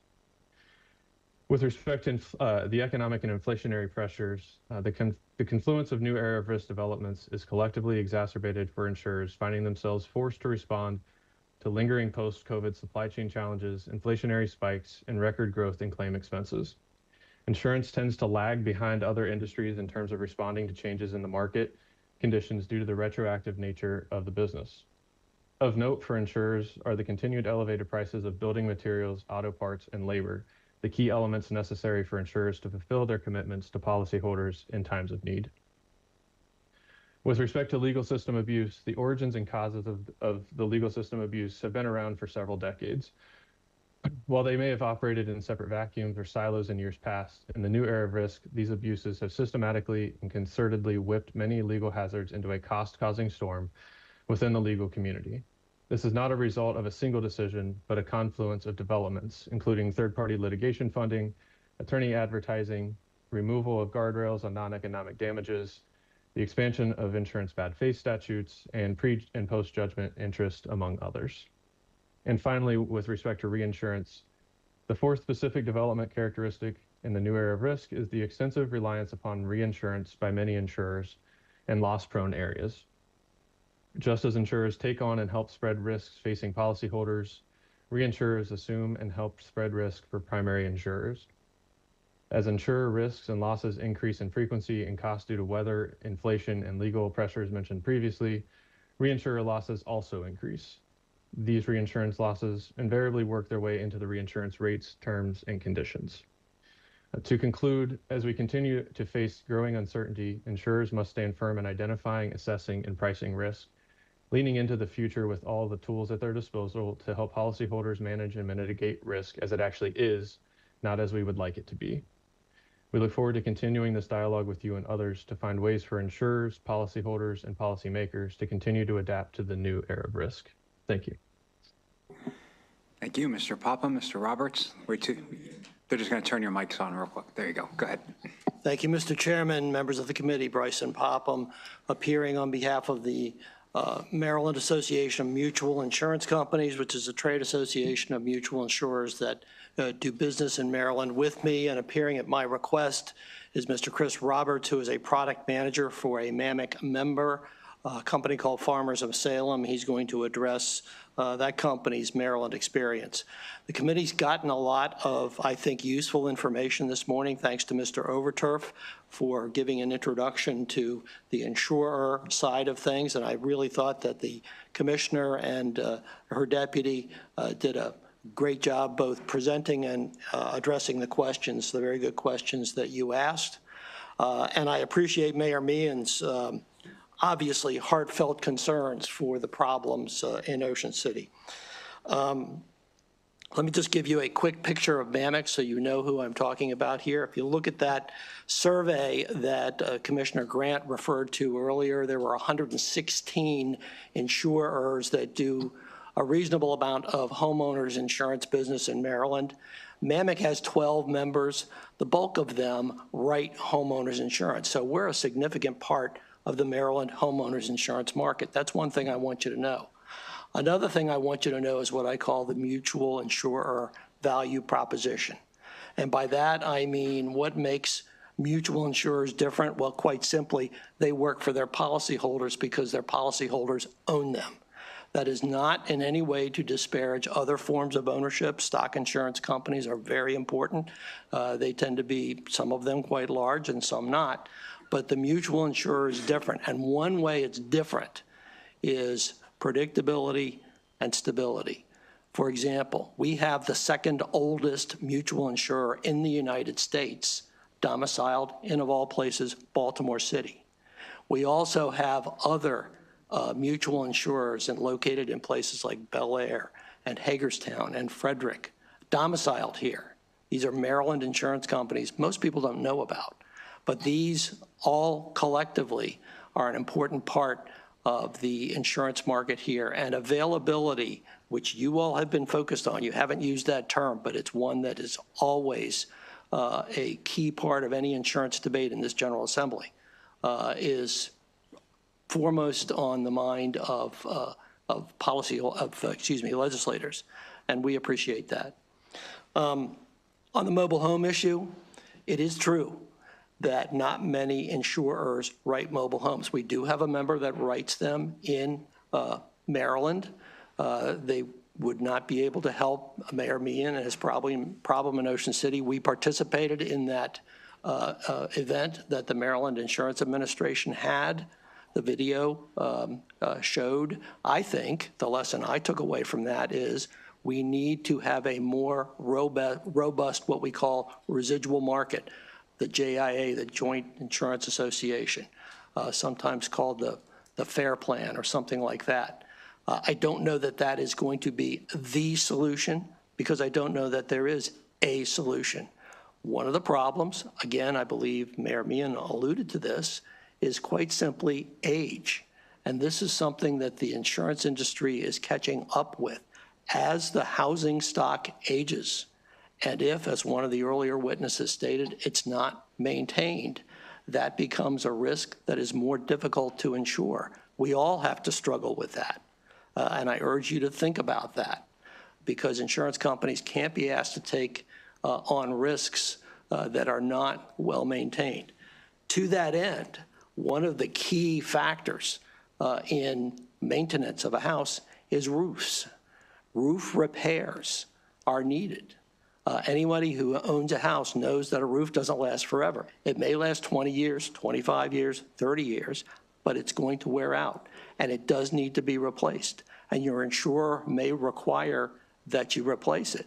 So what is the phenomenon that we have seen recently? It's something called storm chasing, where there is a weather event of some kind, not a named weather event, just a storm.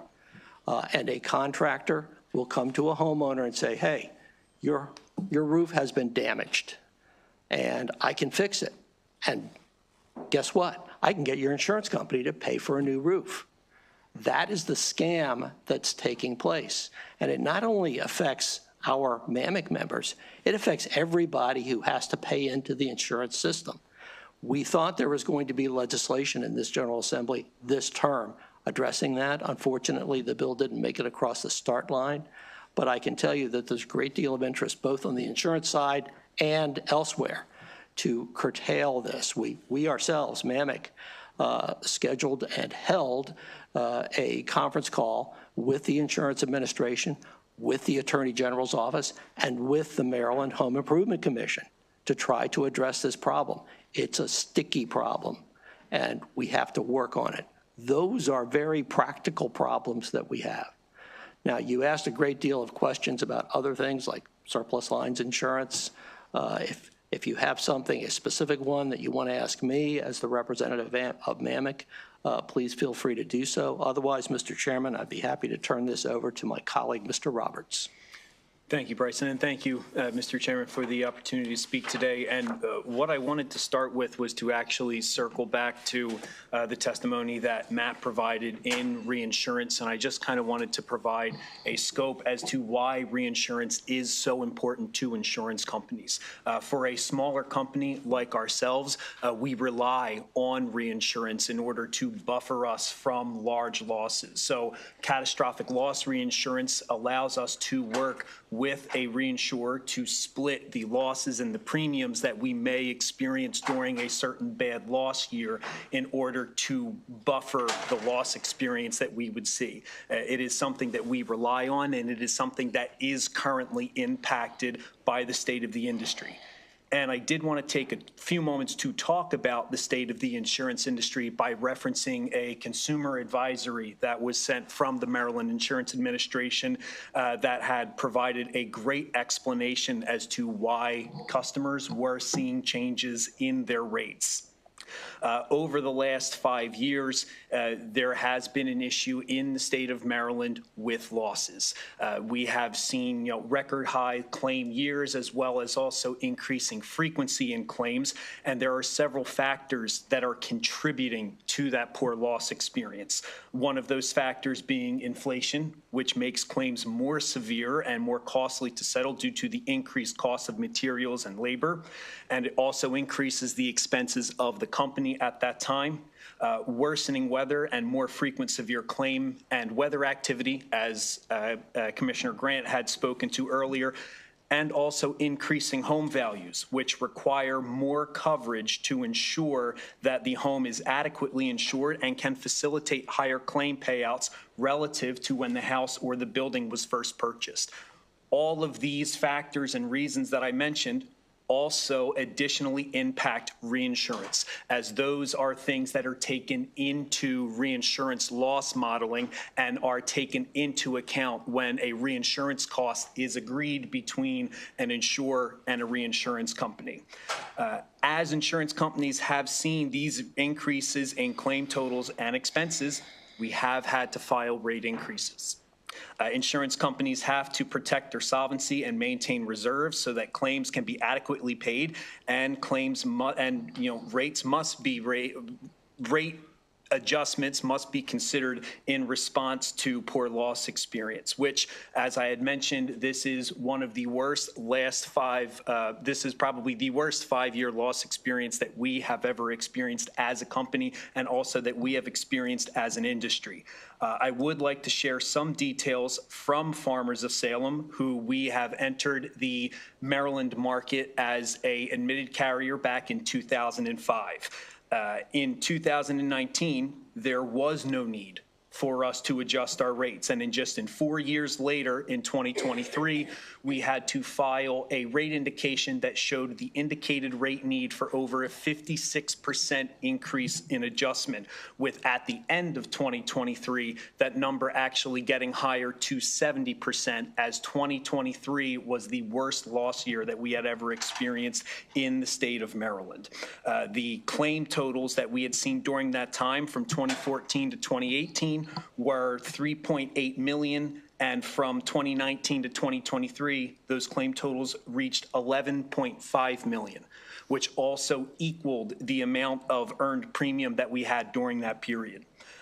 As I had mentioned, that we had entered the state of Maryland in 2005, and since then we have grown to insuring almost 10,000 customers, with our predominant coverage in Maryland being homeowners. Even we are sightest in New Jersey, but as we are growing as a company, we are also continuing to grow in Maryland.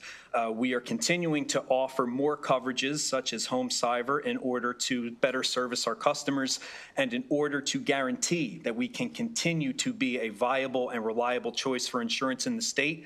The recent state of the industry and our own loss experience requires us to adjust and increase our rates, and this rings true for other insurers in MAMIC and also the industry throughout the state of Maryland.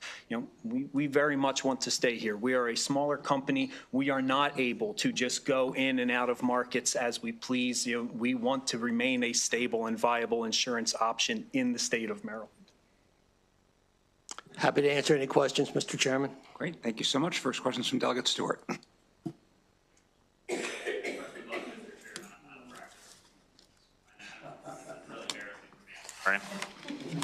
All right, sorry about that. Thank you, Mr. Chairman. Thank you all for coming. Really appreciate this, and I do really, appreciate the gravity of the situation you find yourself in, and I think also the numbers about the premiums versus the payout, I think should alarm all of us. My first question is, Mr. Overturf, and there have been a number of talk today just generally about the impact that extreme weather events have on rising rates. To your knowledge, I guess, are there any MAMIC members who have considered restricting the underwriting of new fossil fuel projects? Did you say NAMIC or MAMIC? MAMIC, yeah. Are there any Maryland insurance companies that have considered maybe trying to take a stab at this by stopping underwriting of fossil fuel projects? I'm not aware of them, Delegate Stewart. Okay, all right, thanks. I've received a couple constituent emails about another issue that's unrelated and that we haven't heard about, but I found it a little alarming. To your knowledge, do any MAMIC members use drones to take aerial footage of homeowners' houses and then use the drone footage in decisions about cancellations and non-renewals? I can't be specific, but I do know that they are in use generally in the industry and also by MAMIC members. Yes, sir. Okay, thanks. And then finally, according to bankrate.com, Maryland has higher average homeowners insurance rates than any of our neighbors, West Virginia, Delaware, Pennsylvania, and I think even larger surrounding area than that too. I know that Mr. Overturf provided a really helpful summation of, in his view, sort of the pressures that the industry is under. You know, he mentioned, I know, legal system abuses, though I'll note that none of our neighbors have any kind of non-economic damages cap. My question is there one or two reasons in particular that y'all can point to of why we have higher costs than our neighbors? I can take a stab at that. With respect to non-economic damages, we have to tie that back into the reinsurance question. Reinsurance is very important to small insurance companies like those who comprise the MAMIC membership. And reinsurers are not regulated by state insurance commissioners. We go outside of the United States, outside of the country sometimes, to purchase reinsurance. And while that is not dispositive of the availability of reinsurance, it certainly sends a signal, that is the removal of a cap on non-economic damages, would send a signal, a chilling signal to the reinsurance market. And that's something that's very important to smaller insurers like MAMIC members. The other point I would make to you is there was discussion earlier, I don't recall whether you were involved in it, but the question was raised by one of the committee members about the use of credit in insurance, and Deputy Commissioner Hatchett correctly stated that a number of years ago, it was actually over 20 years ago, this General Assembly, your predecessors, decided to prohibit the use of credit in insurance pricing. Interesting. Now, you may think, okay, that's a good thing, but there's a cost effect to that. And there was a cost effect. I can personally testify to it. But I know it also had the effect of increasing insurance costs. And I don't know, I don't want to take Mr. Overturf's, steal his thunder here. Matt, do you have anything to add in response to Delegate Stewart? You covered it, Bryson. We're good. Thank you. Okay. Thank you. Really appreciate y'all's time again. Thank you. Thank you. Delegate Healy. Chairman, thank you for coming and giving us this information. I wanted to go back to a discussion we had earlier about manufactured housing, because as Delegate Holmes said, to build more housing in the state of Maryland, that's one of the options that we want to encourage because it's less expensive. But my understanding, there's a distinction somewhere, and I don't know if it's written into your work or whatever, but some manufactured housing is built in a factory, but it's put on a regular foundation. I've seen it come into a neighborhood on big trucks, and you know, a year later, you can't tell the difference from that and any other house in that neighborhood. Is that different from what we're talking about with what's insurable and non-insurable when you mix it up with mobile homes, or are there two definitions that we're talking about here? I think there are probably three classes. I spent a summer in college helping to install mobile homes and manufactured housing, so I have some personal familiarity with this. The insurance underwriting response I would give you is that apart from, I'm aware of one of our members that continues to write mobile homes in Maryland, but that means most of them do not. That's not surprising. And that is. Yeah, I'm not concerned about that. I understand that aspect of it, but I'm talking about this idea of what's a manufactured home that would be insurable or not. And I unfortunately, I do not have a short answer for you there. It seems to me intuitive that there would be a difference, but that's up to the underwriters and the actuaries to determine. Do you have data from the industry? I do not. Can you get it? I will try. Okay, thank you very much. I have one other question, and this is about the aging homes. You're talking about aging homes. You made a distinction that have not been maintained, because there are aging homes in historic districts where people have invested lots of money and made them probably more valuable than they were 50 years ago, and they're 100 years old now. So I guess the question is about how that insurance treats those kind of Well, if I created the impression that they haven't been maintained, I apologize. That was not my intent. Sometimes, just by virtue of age and deterioration over time, they may not be maintained. My point that I was trying to make was that an insurance company does look at age, but it also looks at the condition of the structure, many different aspects of it. So that is really the driving force there. I'm not saying that insurance companies don't underwrite on age, they do. But also they look at the condition of the structure. Yes, there's some 100-year-old houses that are in better shape than ones that were built 25 years ago. I couldn't agree more, Delegate Healy. Thank you. Delegate Lehman. Thank you, Mr. Chair, and thank you to this panel for your presentation and your unique perspective. So my question is about coverage and availability and cost of policies for properties prone to coastal flooding versus riverine flooding. And so, of course, Maryland being a coastal state, and with the Chesapeake Bay, I think a lot of people think of flooding in terms of coastal flooding. But our worst two storms in this state in the last 5 years, worst two storms in terms of flooding, death, property damage, was actually from those 800-year events in Ellicott City that really impacted Howard and Baltimore, Howard County and Baltimore.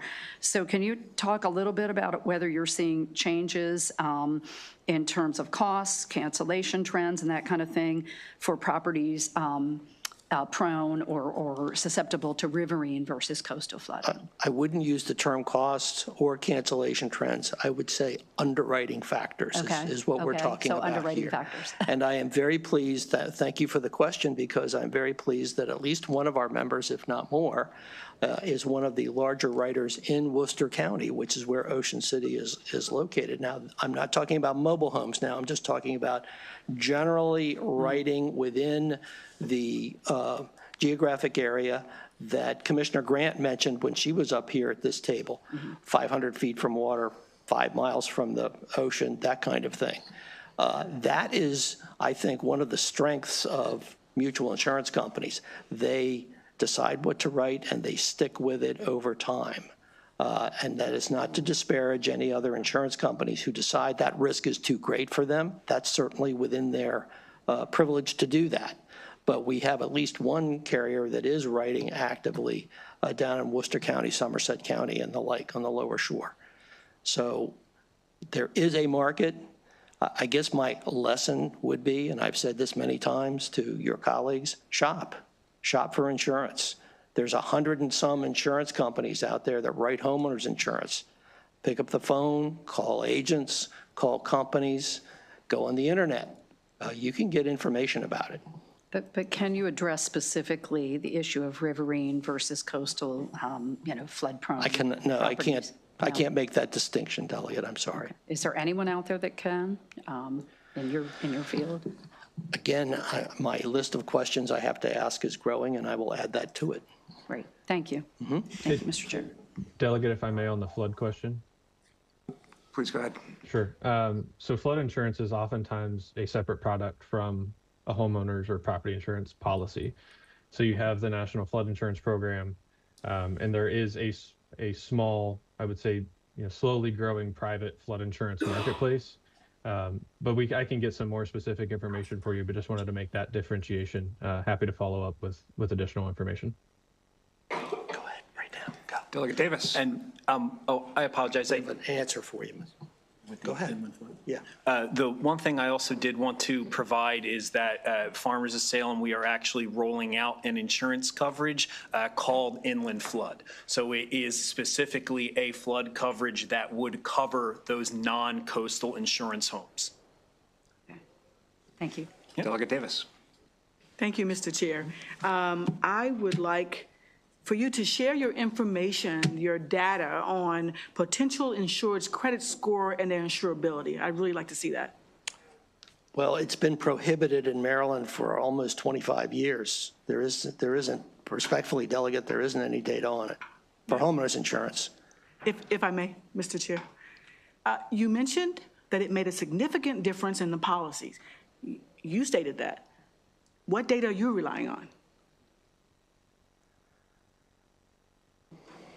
Well, I was here walking the halls when the law was passed. I saw what happened generally to insurance premiums. My own insurance premium is instructive.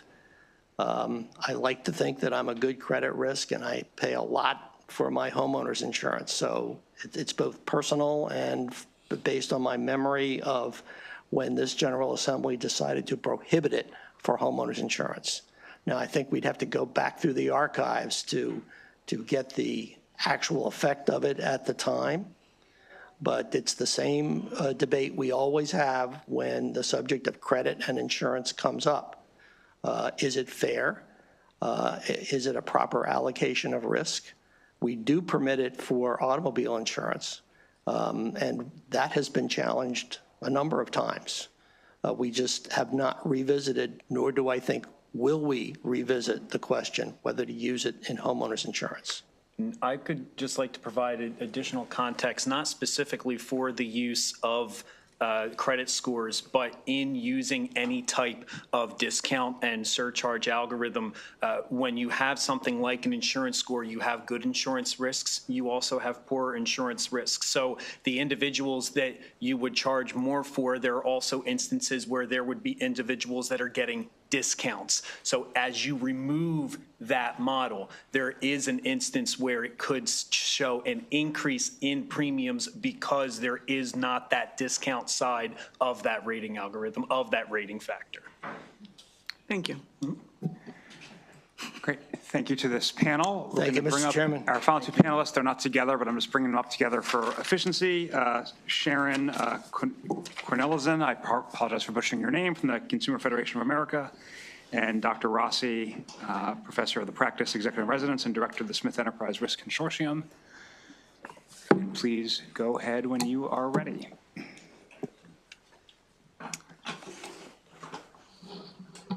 Yeah, I have some slides.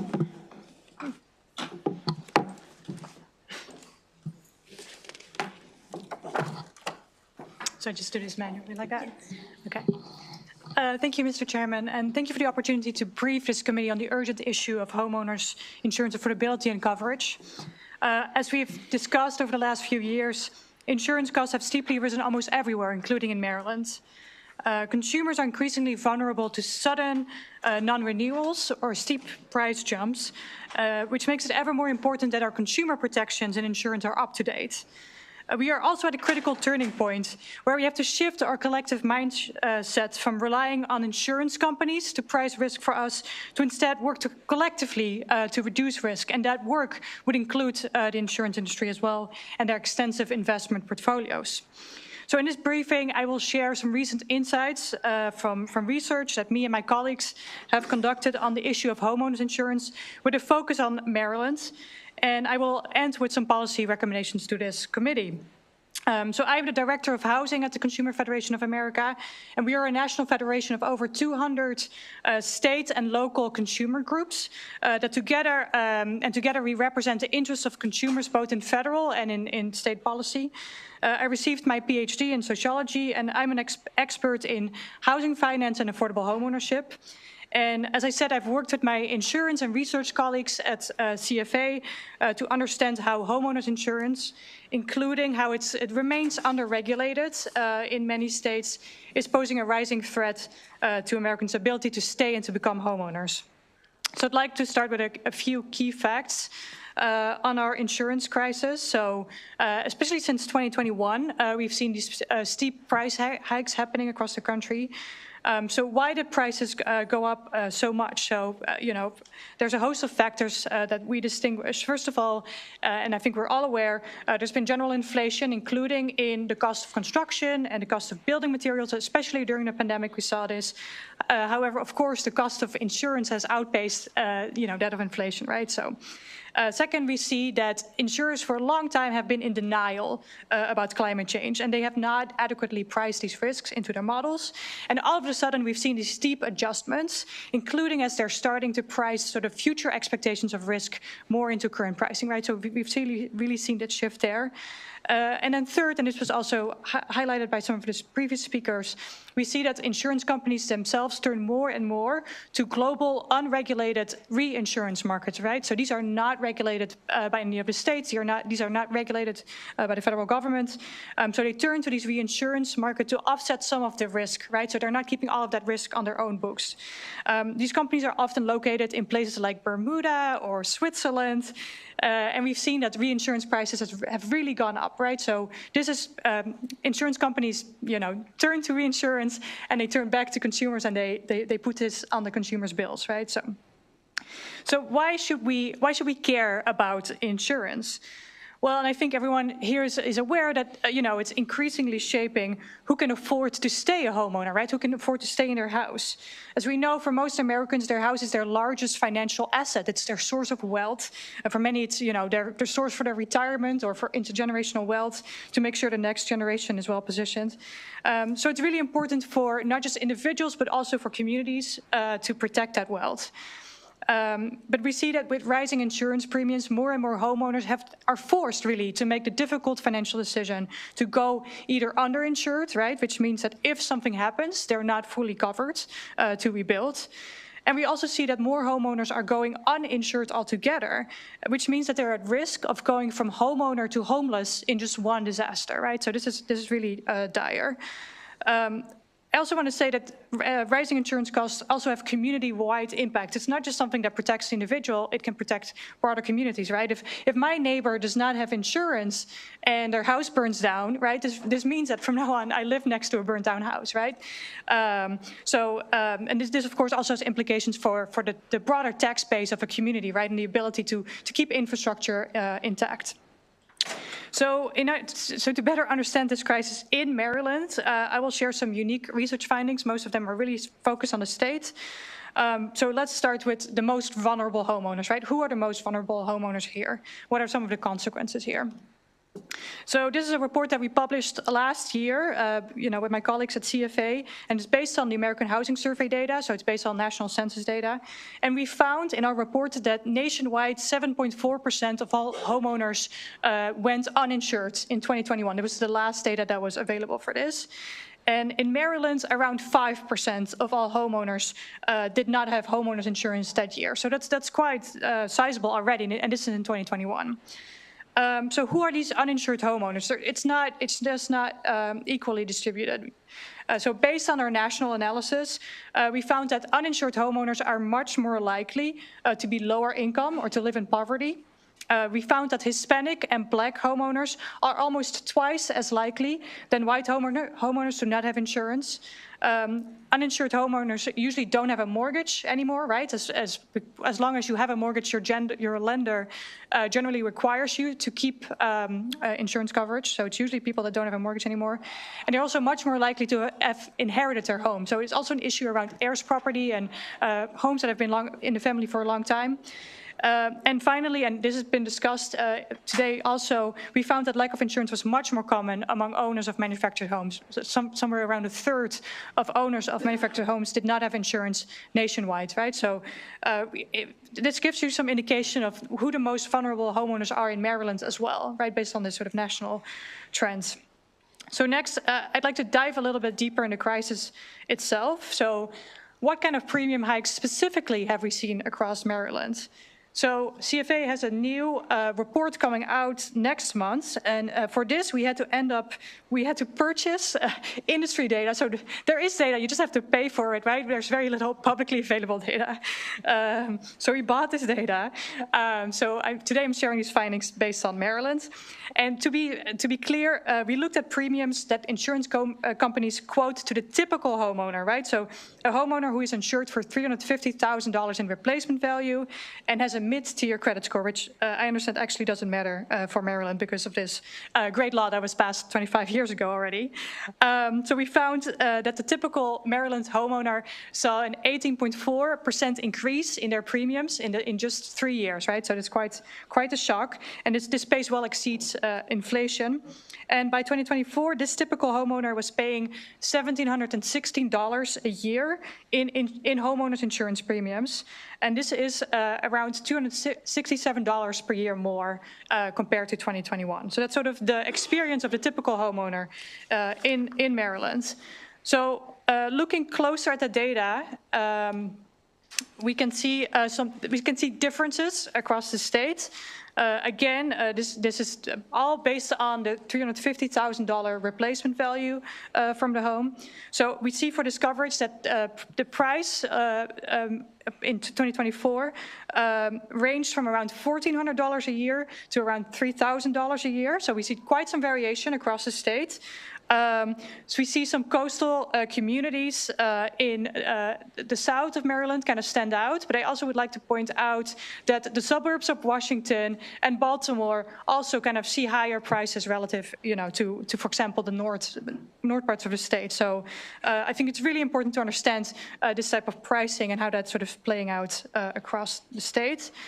The next map, and this is again with this industry data that we had to purchase, shows where premium increases happened across Maryland. So we see, as the map indicates, we see a range anywhere from 6% between 2021 and 2024 to 28% increase, right? So towns with some of the highest premium increases, which were all above 25%, include Gaithersburg, Frederick, Townsend, Chaptico, West Friendship, and Montgomery Village. So these saw the highest premium hikes in those 3 years.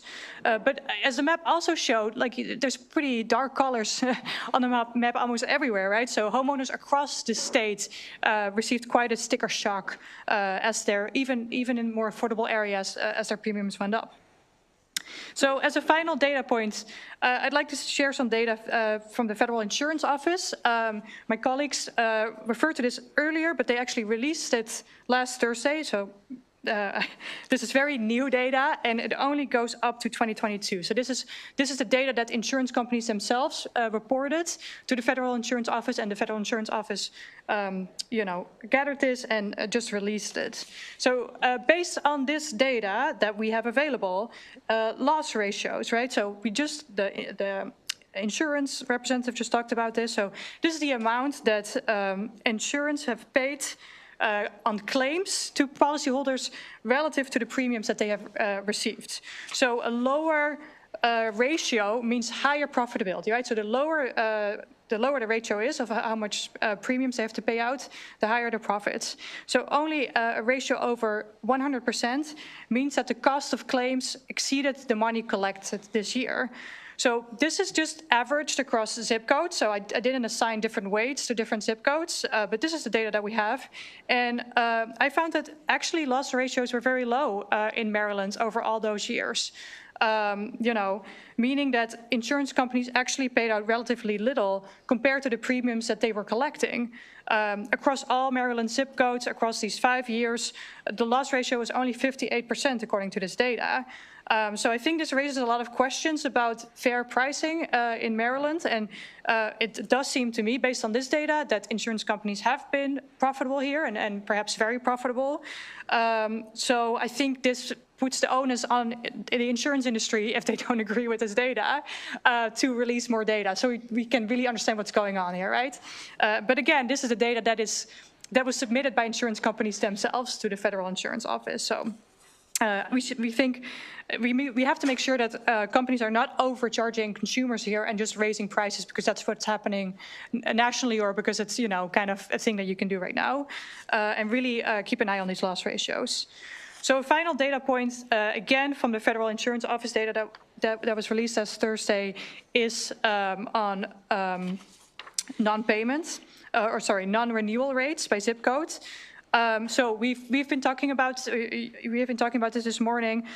So as more and more as prices go up, you know, and as homeowners experience sticker shock, you know, we see kind of the challenge with sort of homeowners falling behind on insurance, and you know, finding that they lose insurance like, you know, very quickly.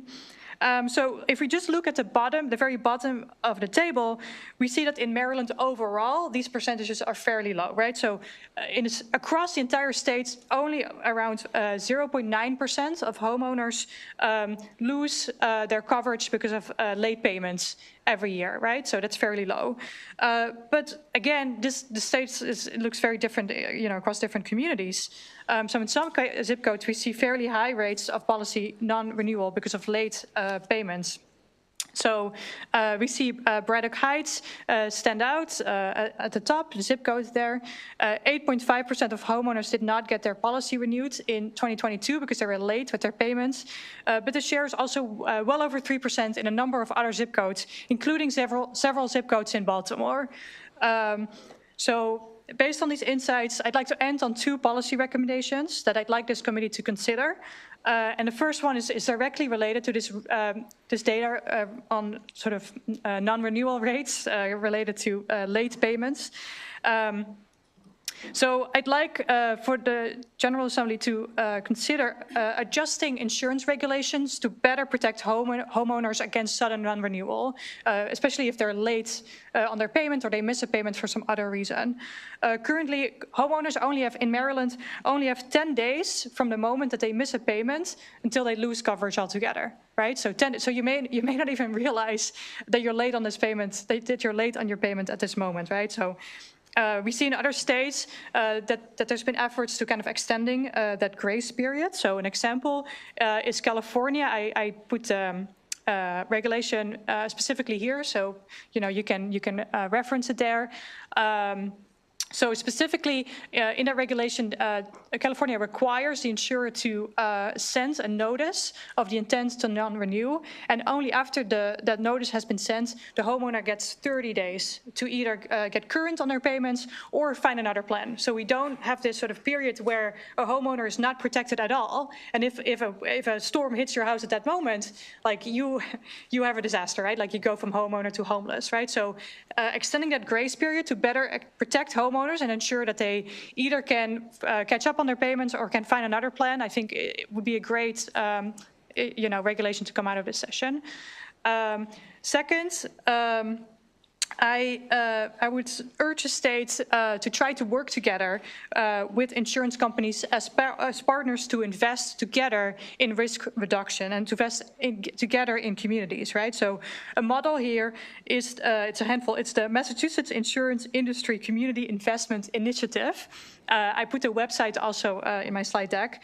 And this has been, it's kind of a CRA for insurance companies, but it's been successfully run in Massachusetts for more than 25 years. And it was actually recently renewed in 2022 with the support of the insurance industry.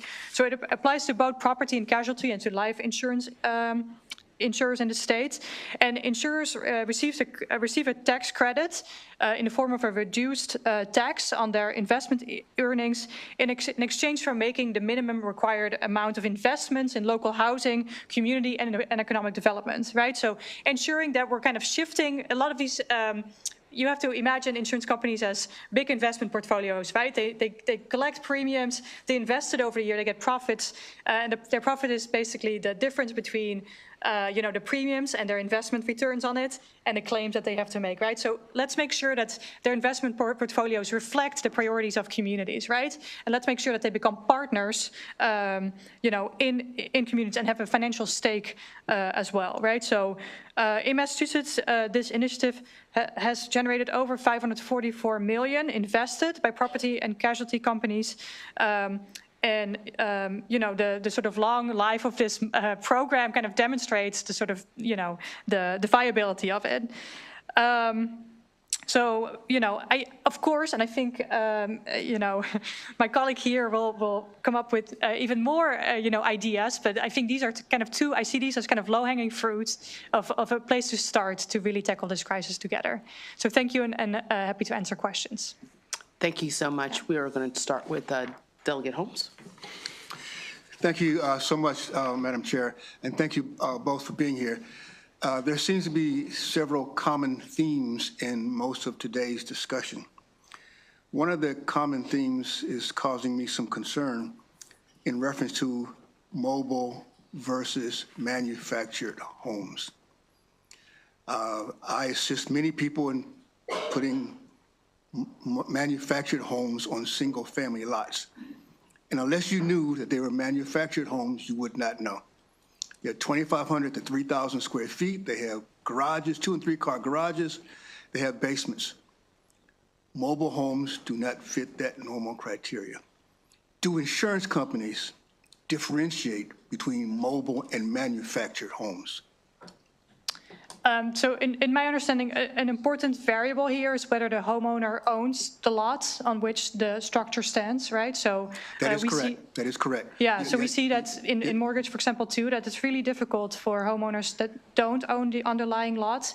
It's being treated as personal property, right? So they have to get a chattel loan, they cannot get a mortgage. So we see this difference then also emerges in insurance to get sort of a regular insurance coverage on this type of property. But my question is more specific to construction type.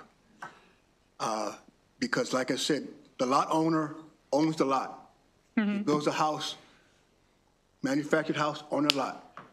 He may not have a mortgage, but it's a manufactured home. Does the insurance company have a different view of manufactured versus mobile?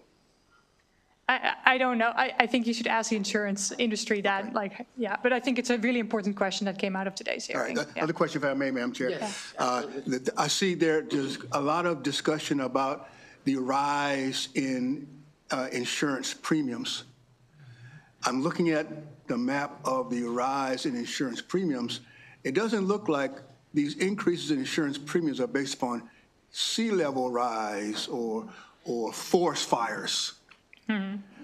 So what's causing the specific increase in these premiums in these areas that you have mapped out? I mean, I'm just a messenger. I'm just a messenger here. I think this is why we need more transparency from the insurance industry too, to sort of tell us, well, based on what are you, coming up with these rates?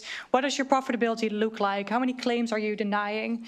We just haven't had that kind of transparency. So it's a lot of guessing from us as consumer advocates. We literally have to buy this data. We have to get a grant, to buy the data and then sort of have to do the guessing game of what's behind this. There's not that type of transparency. And I think we need a lot more transparency there. Thank you. Yeah. Thank you. Delegate Guyton, and you'll be our last question, then we can go to Dr. Rossi. Thank you so much, Madam Chair. Thank you for your presentation. I was fascinated to read it. One of the things that we haven't really talked much about today are the impact of these sorts of increases on farmers and farming communities, but I did notice that one of the communities that you listed as the highest uninsured or unrenewed used to be in my district. In my last district, I apologize for that, is primarily a farming area. There are not many single-family homes there that are not associated with farms. And I wondered if in your research, because I know you're digging up data from different sources, you did look at that to see whether they were more likely to be uninsured or had different, more stringent renewal applications. Yeah, I did not put the numbers there, but we found nationwide that rural communities, like around 12% of homeowners were uninsured there compared to the 7.4 nationwide number. So we did see a higher rate of uninsured homeowners there. But of course, it's also related to sort of having more lower income homeowners in those areas as well, perhaps. But yeah, we did see a rural trend. And I think it's telling that even in those places that are historically have been more affordable, that we see these big price jumps happening right now, which, you know, it makes you wonder, like, well, what's the driving cause behind this, right? Like, what's the rationale from the insurance industry in doing so? Right. Thank you so much. Yeah. Perfect. Do you want to switch? Yeah, that'd be great.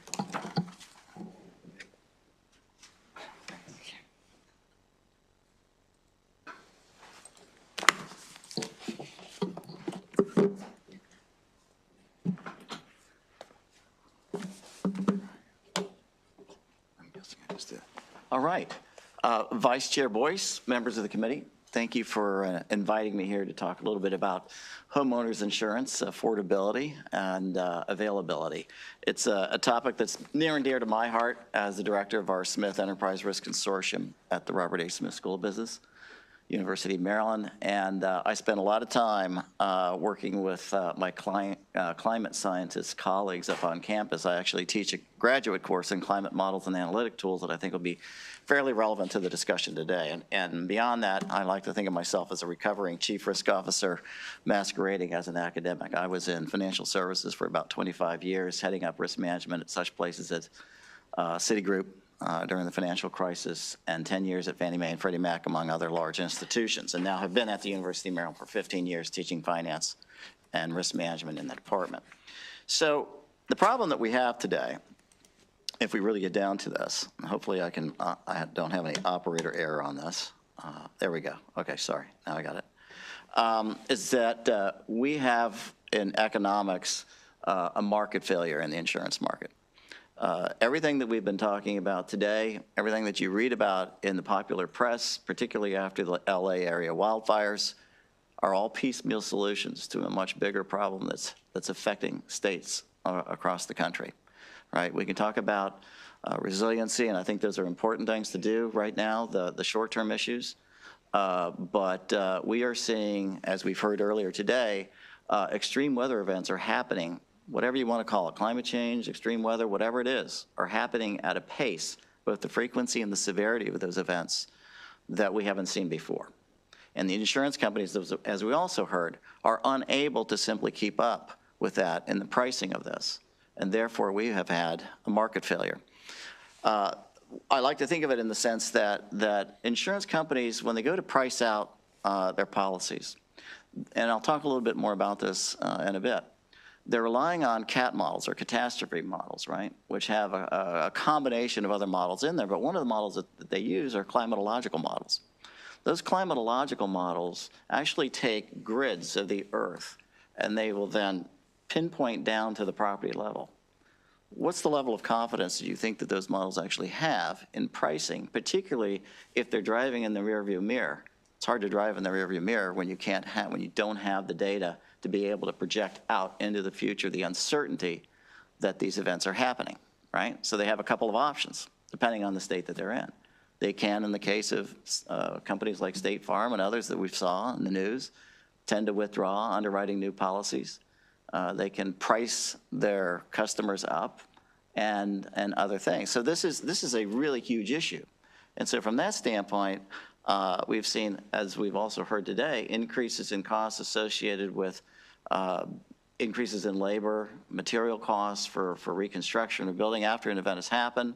The reinsurance, that is the insurer's insurance, if you will, costs have gone up precipitously. Those are, and the increase in home prices too, right? That goes hand in hand with some of these changes. So I thought about this a lot, talked to a lot of people, and at the end of the day, we need to get moving on a much more comprehensive solution than we've been talking about to date. And that solution has to look at this as an entire national problem, not just a state-by-state problem, right? California's got wildfires, they got earthquakes. We have coastal flooding, we have hurricanes. Florida has a lot of hurricanes, right? So it's an entire nationwide problem, if not a global problem, that we have to actually deal with. So what I'm proposing, and I've had lots of conversations with congressional leaders and other folks in the last several months, relating to a comprehensive solution that involves creating a government-sponsored enterprise, a GSE, much like the housing GSEs, Fannie Mae and Freddie Mac, that is stood up to create a national hazard insurance corporation that addresses this fundamental market failure that we've had thus far. And so I'm going to talk a little bit more about that because it'll address directly this availability of insurance for some folks, even before an event happens or after the event happens, and the cost of insurance that is rising so quickly around the country. I'm gonna suspend some of the discussion I have and get to the heart of the matter here. But we've also done some analysis. We took all the mortgages from the Home Mortgage Disclosure Act data set that are available from the CFPB, and we merged that in with FEMA's National Risk Index at both the census tract and county level to put these maps together. And I think it tells a very similar story that, as you can see here, if you look at the 15 hazards, natural hazards that face Maryland homeowners, what you can see is that, fortunately, we tend to have relatively low to low risk, except for when you look at those orange and red patches, and it's not as visible on this map, but particularly highly populated areas around Baltimore, Annapolis, but the geographic size or scale of the problem, not population-based, but geographic scale, is seen more evident on the eastern shore of Maryland, right?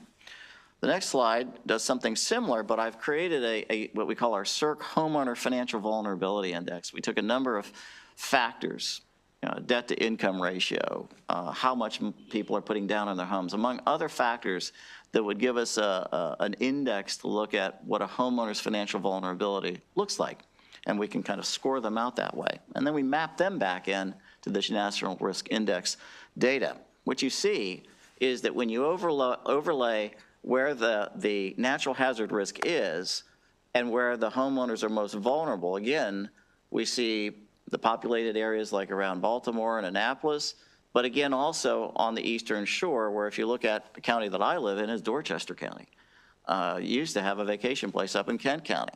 Those are areas that are not very high income and have a lot of low, moderate income, underserved markets, a high percentage minority borrowers. I have seen the aftermath of Hurricane Isabel, where there are homes that were left with blue tarps left over their roofs because they could not get them fixed.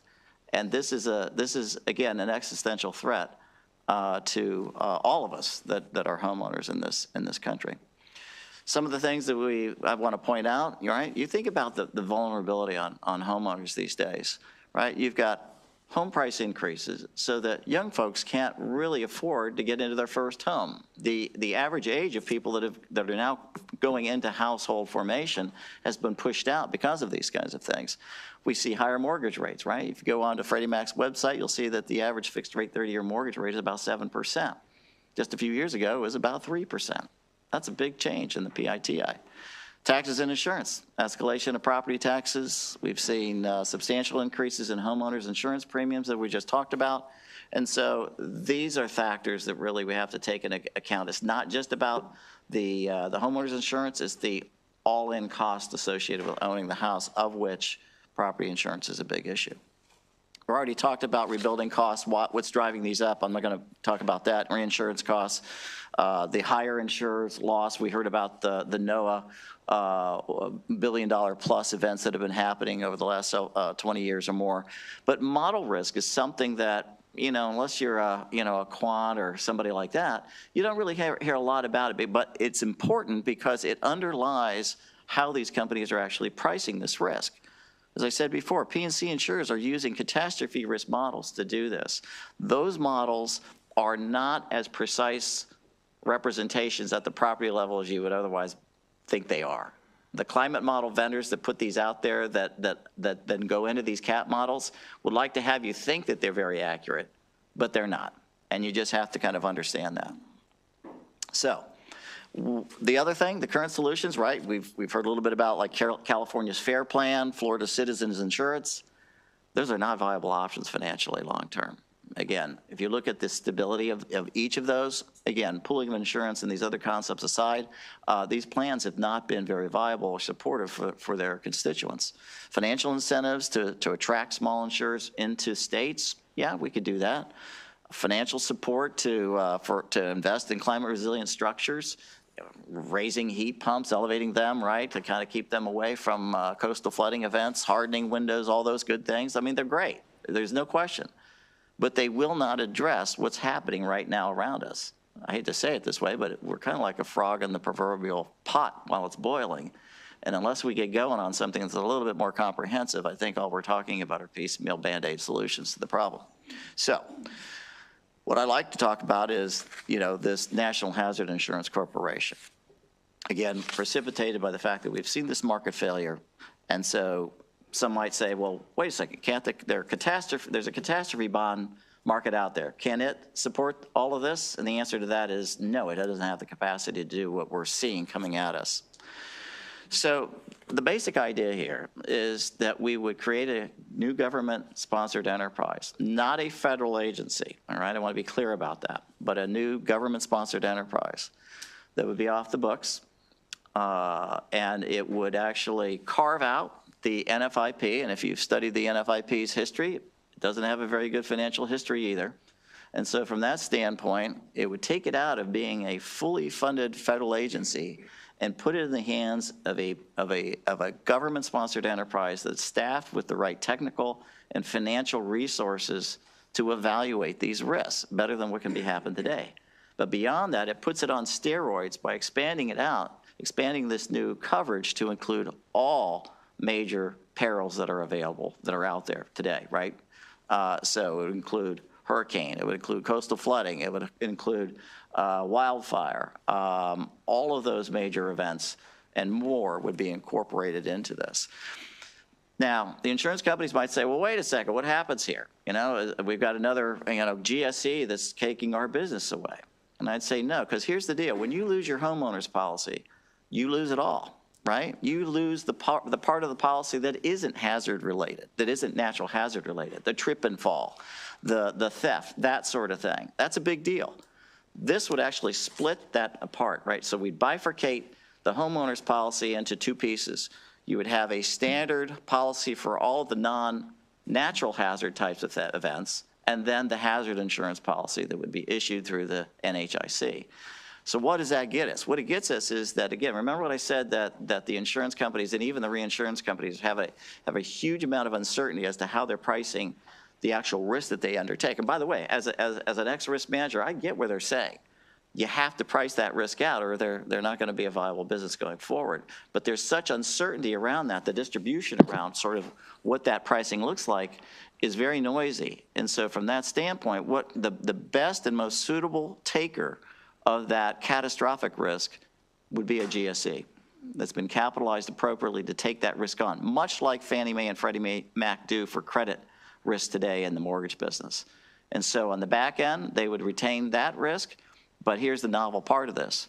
They would actually sell the residual parts of that risk, the first and the second loss pieces out, as I like to say, in a structure like this. Very, very reminiscent of what are called credit risk transfer securities that Fannie Mae and Freddie Mac issue today, where if I'm an insurer or reinsurer, I can now take whatever slice of that risk in those boxes that you see there that's consistent with my risk appetite. What does that do? That brings greater certainty in the amount of risk that each of those entities want to take, and therefore it creates a deep liquid market out there for all of us, and therefore reduces overall the cost of insurance, and most importantly, the continuous availability of insurance going forward, which is something that is direly needed as we see day after day. If you're in North Carolina, if you're in LA and experienced a wildfire, if you're in Dorchester County and experience a flood on Taylor's Island. So I'm just going to stop there. I guess the last thing I'd say here is there's a lot of benefits from a plan like this, right? So it's going to provide access to affordable insurance for homeowners. One of the things that it would do, we haven't talked about it today, but it would address these issues in the mortgage industry of forced place insurance. No longer have to have that. There would be no need for state insurers of last resort. And as I said, we'd all wind up having access to relatively affordable homeowners insurance going forward. So with that, I'll take any questions from the committee. Dr. Rossi, that was quite fascinating. Does anyone have any questions? Delegate Stein. Thank you, Madam Chair. Great presentation. I agree, fascinating. Two questions about your federal proposal. First one is, any indication that the federal government is considering that? I can't say that the federal government is, but I know that there are several U.S. senators of various states that are looking to propose something like this, and they want to partner with me to do that. Mm-hmm. So potentially congressional legislation being introduced? Potentially, yes. And I think the precipitating factor was that LA wildfire. They've been, as I understand it, this is something that they've been thinking about for a little bit. But when they saw, the stumbling block, in addition to it would have to be congressionally chartered. So as we know, in these days, that's something hard to do, right? But at the same time, I think, because of, in my 25 years in the industry, you have to have there has to be some sort of crisis before you get movement. We're starting to see the crisis. And I think before too long, people are going to get on the train with having to do something here. Thank you. My second question is, in the end, this federal GSC would have to do some modeling about future risk in selling its tranches of risk to, the bonding mechanisms that you talk about here. How would they be able to do that better than national insurance companies? Yeah, that also is a great question. Well, one of the things, and again, it's you have to remember that the P&C insurers, by and large, are not leveraging internal models that they've created, but they're leveraging publicly available models. Publicly available models, the models that you see that are touted in the Paris Accord and UN documents and things like that. Again, have a spatial resolution. I'm not going to get into the gory details of it, that are fairly coarse. And suffice it to say that the P&C insurers are basically leveraging those types of models. If you're in the business on the scale that we're talking about with this NHIC, then it would be my expectation they'll be building their own or taking information from those models and then downscaling it to such a degree that would make it like taking glasses that where you see the lenses are fuzzy to really being tight and in focus. And so I think again, it comes back to what I said before, having the financial and technical resources of that organization that we don't see within NFIP, and not always within these insurers or even the reinsurance companies.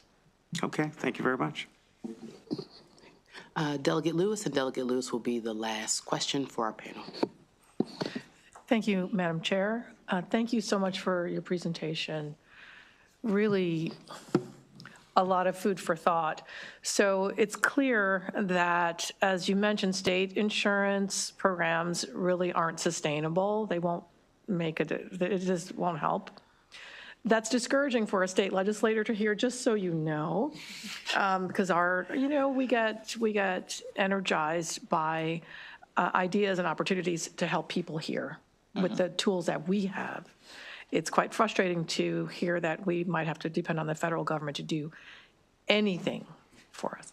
But that said, I'm sure you've thought about this, and I welcome your thoughts on what states can do with the tools and resources we have, with the imperfect data that we have available.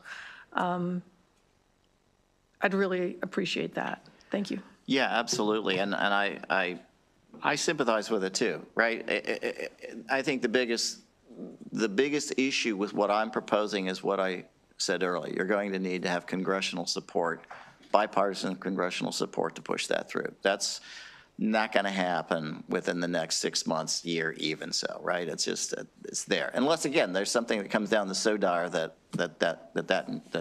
legislation gets moving more quickly.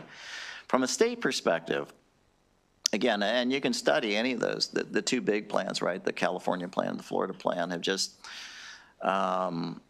California's had a little bit more of a tougher go than Florida. Florida has bolstered theirs a bit, but some of that has been more due to changes in the way litigation can occur as opposed to the financial side of their insurance program.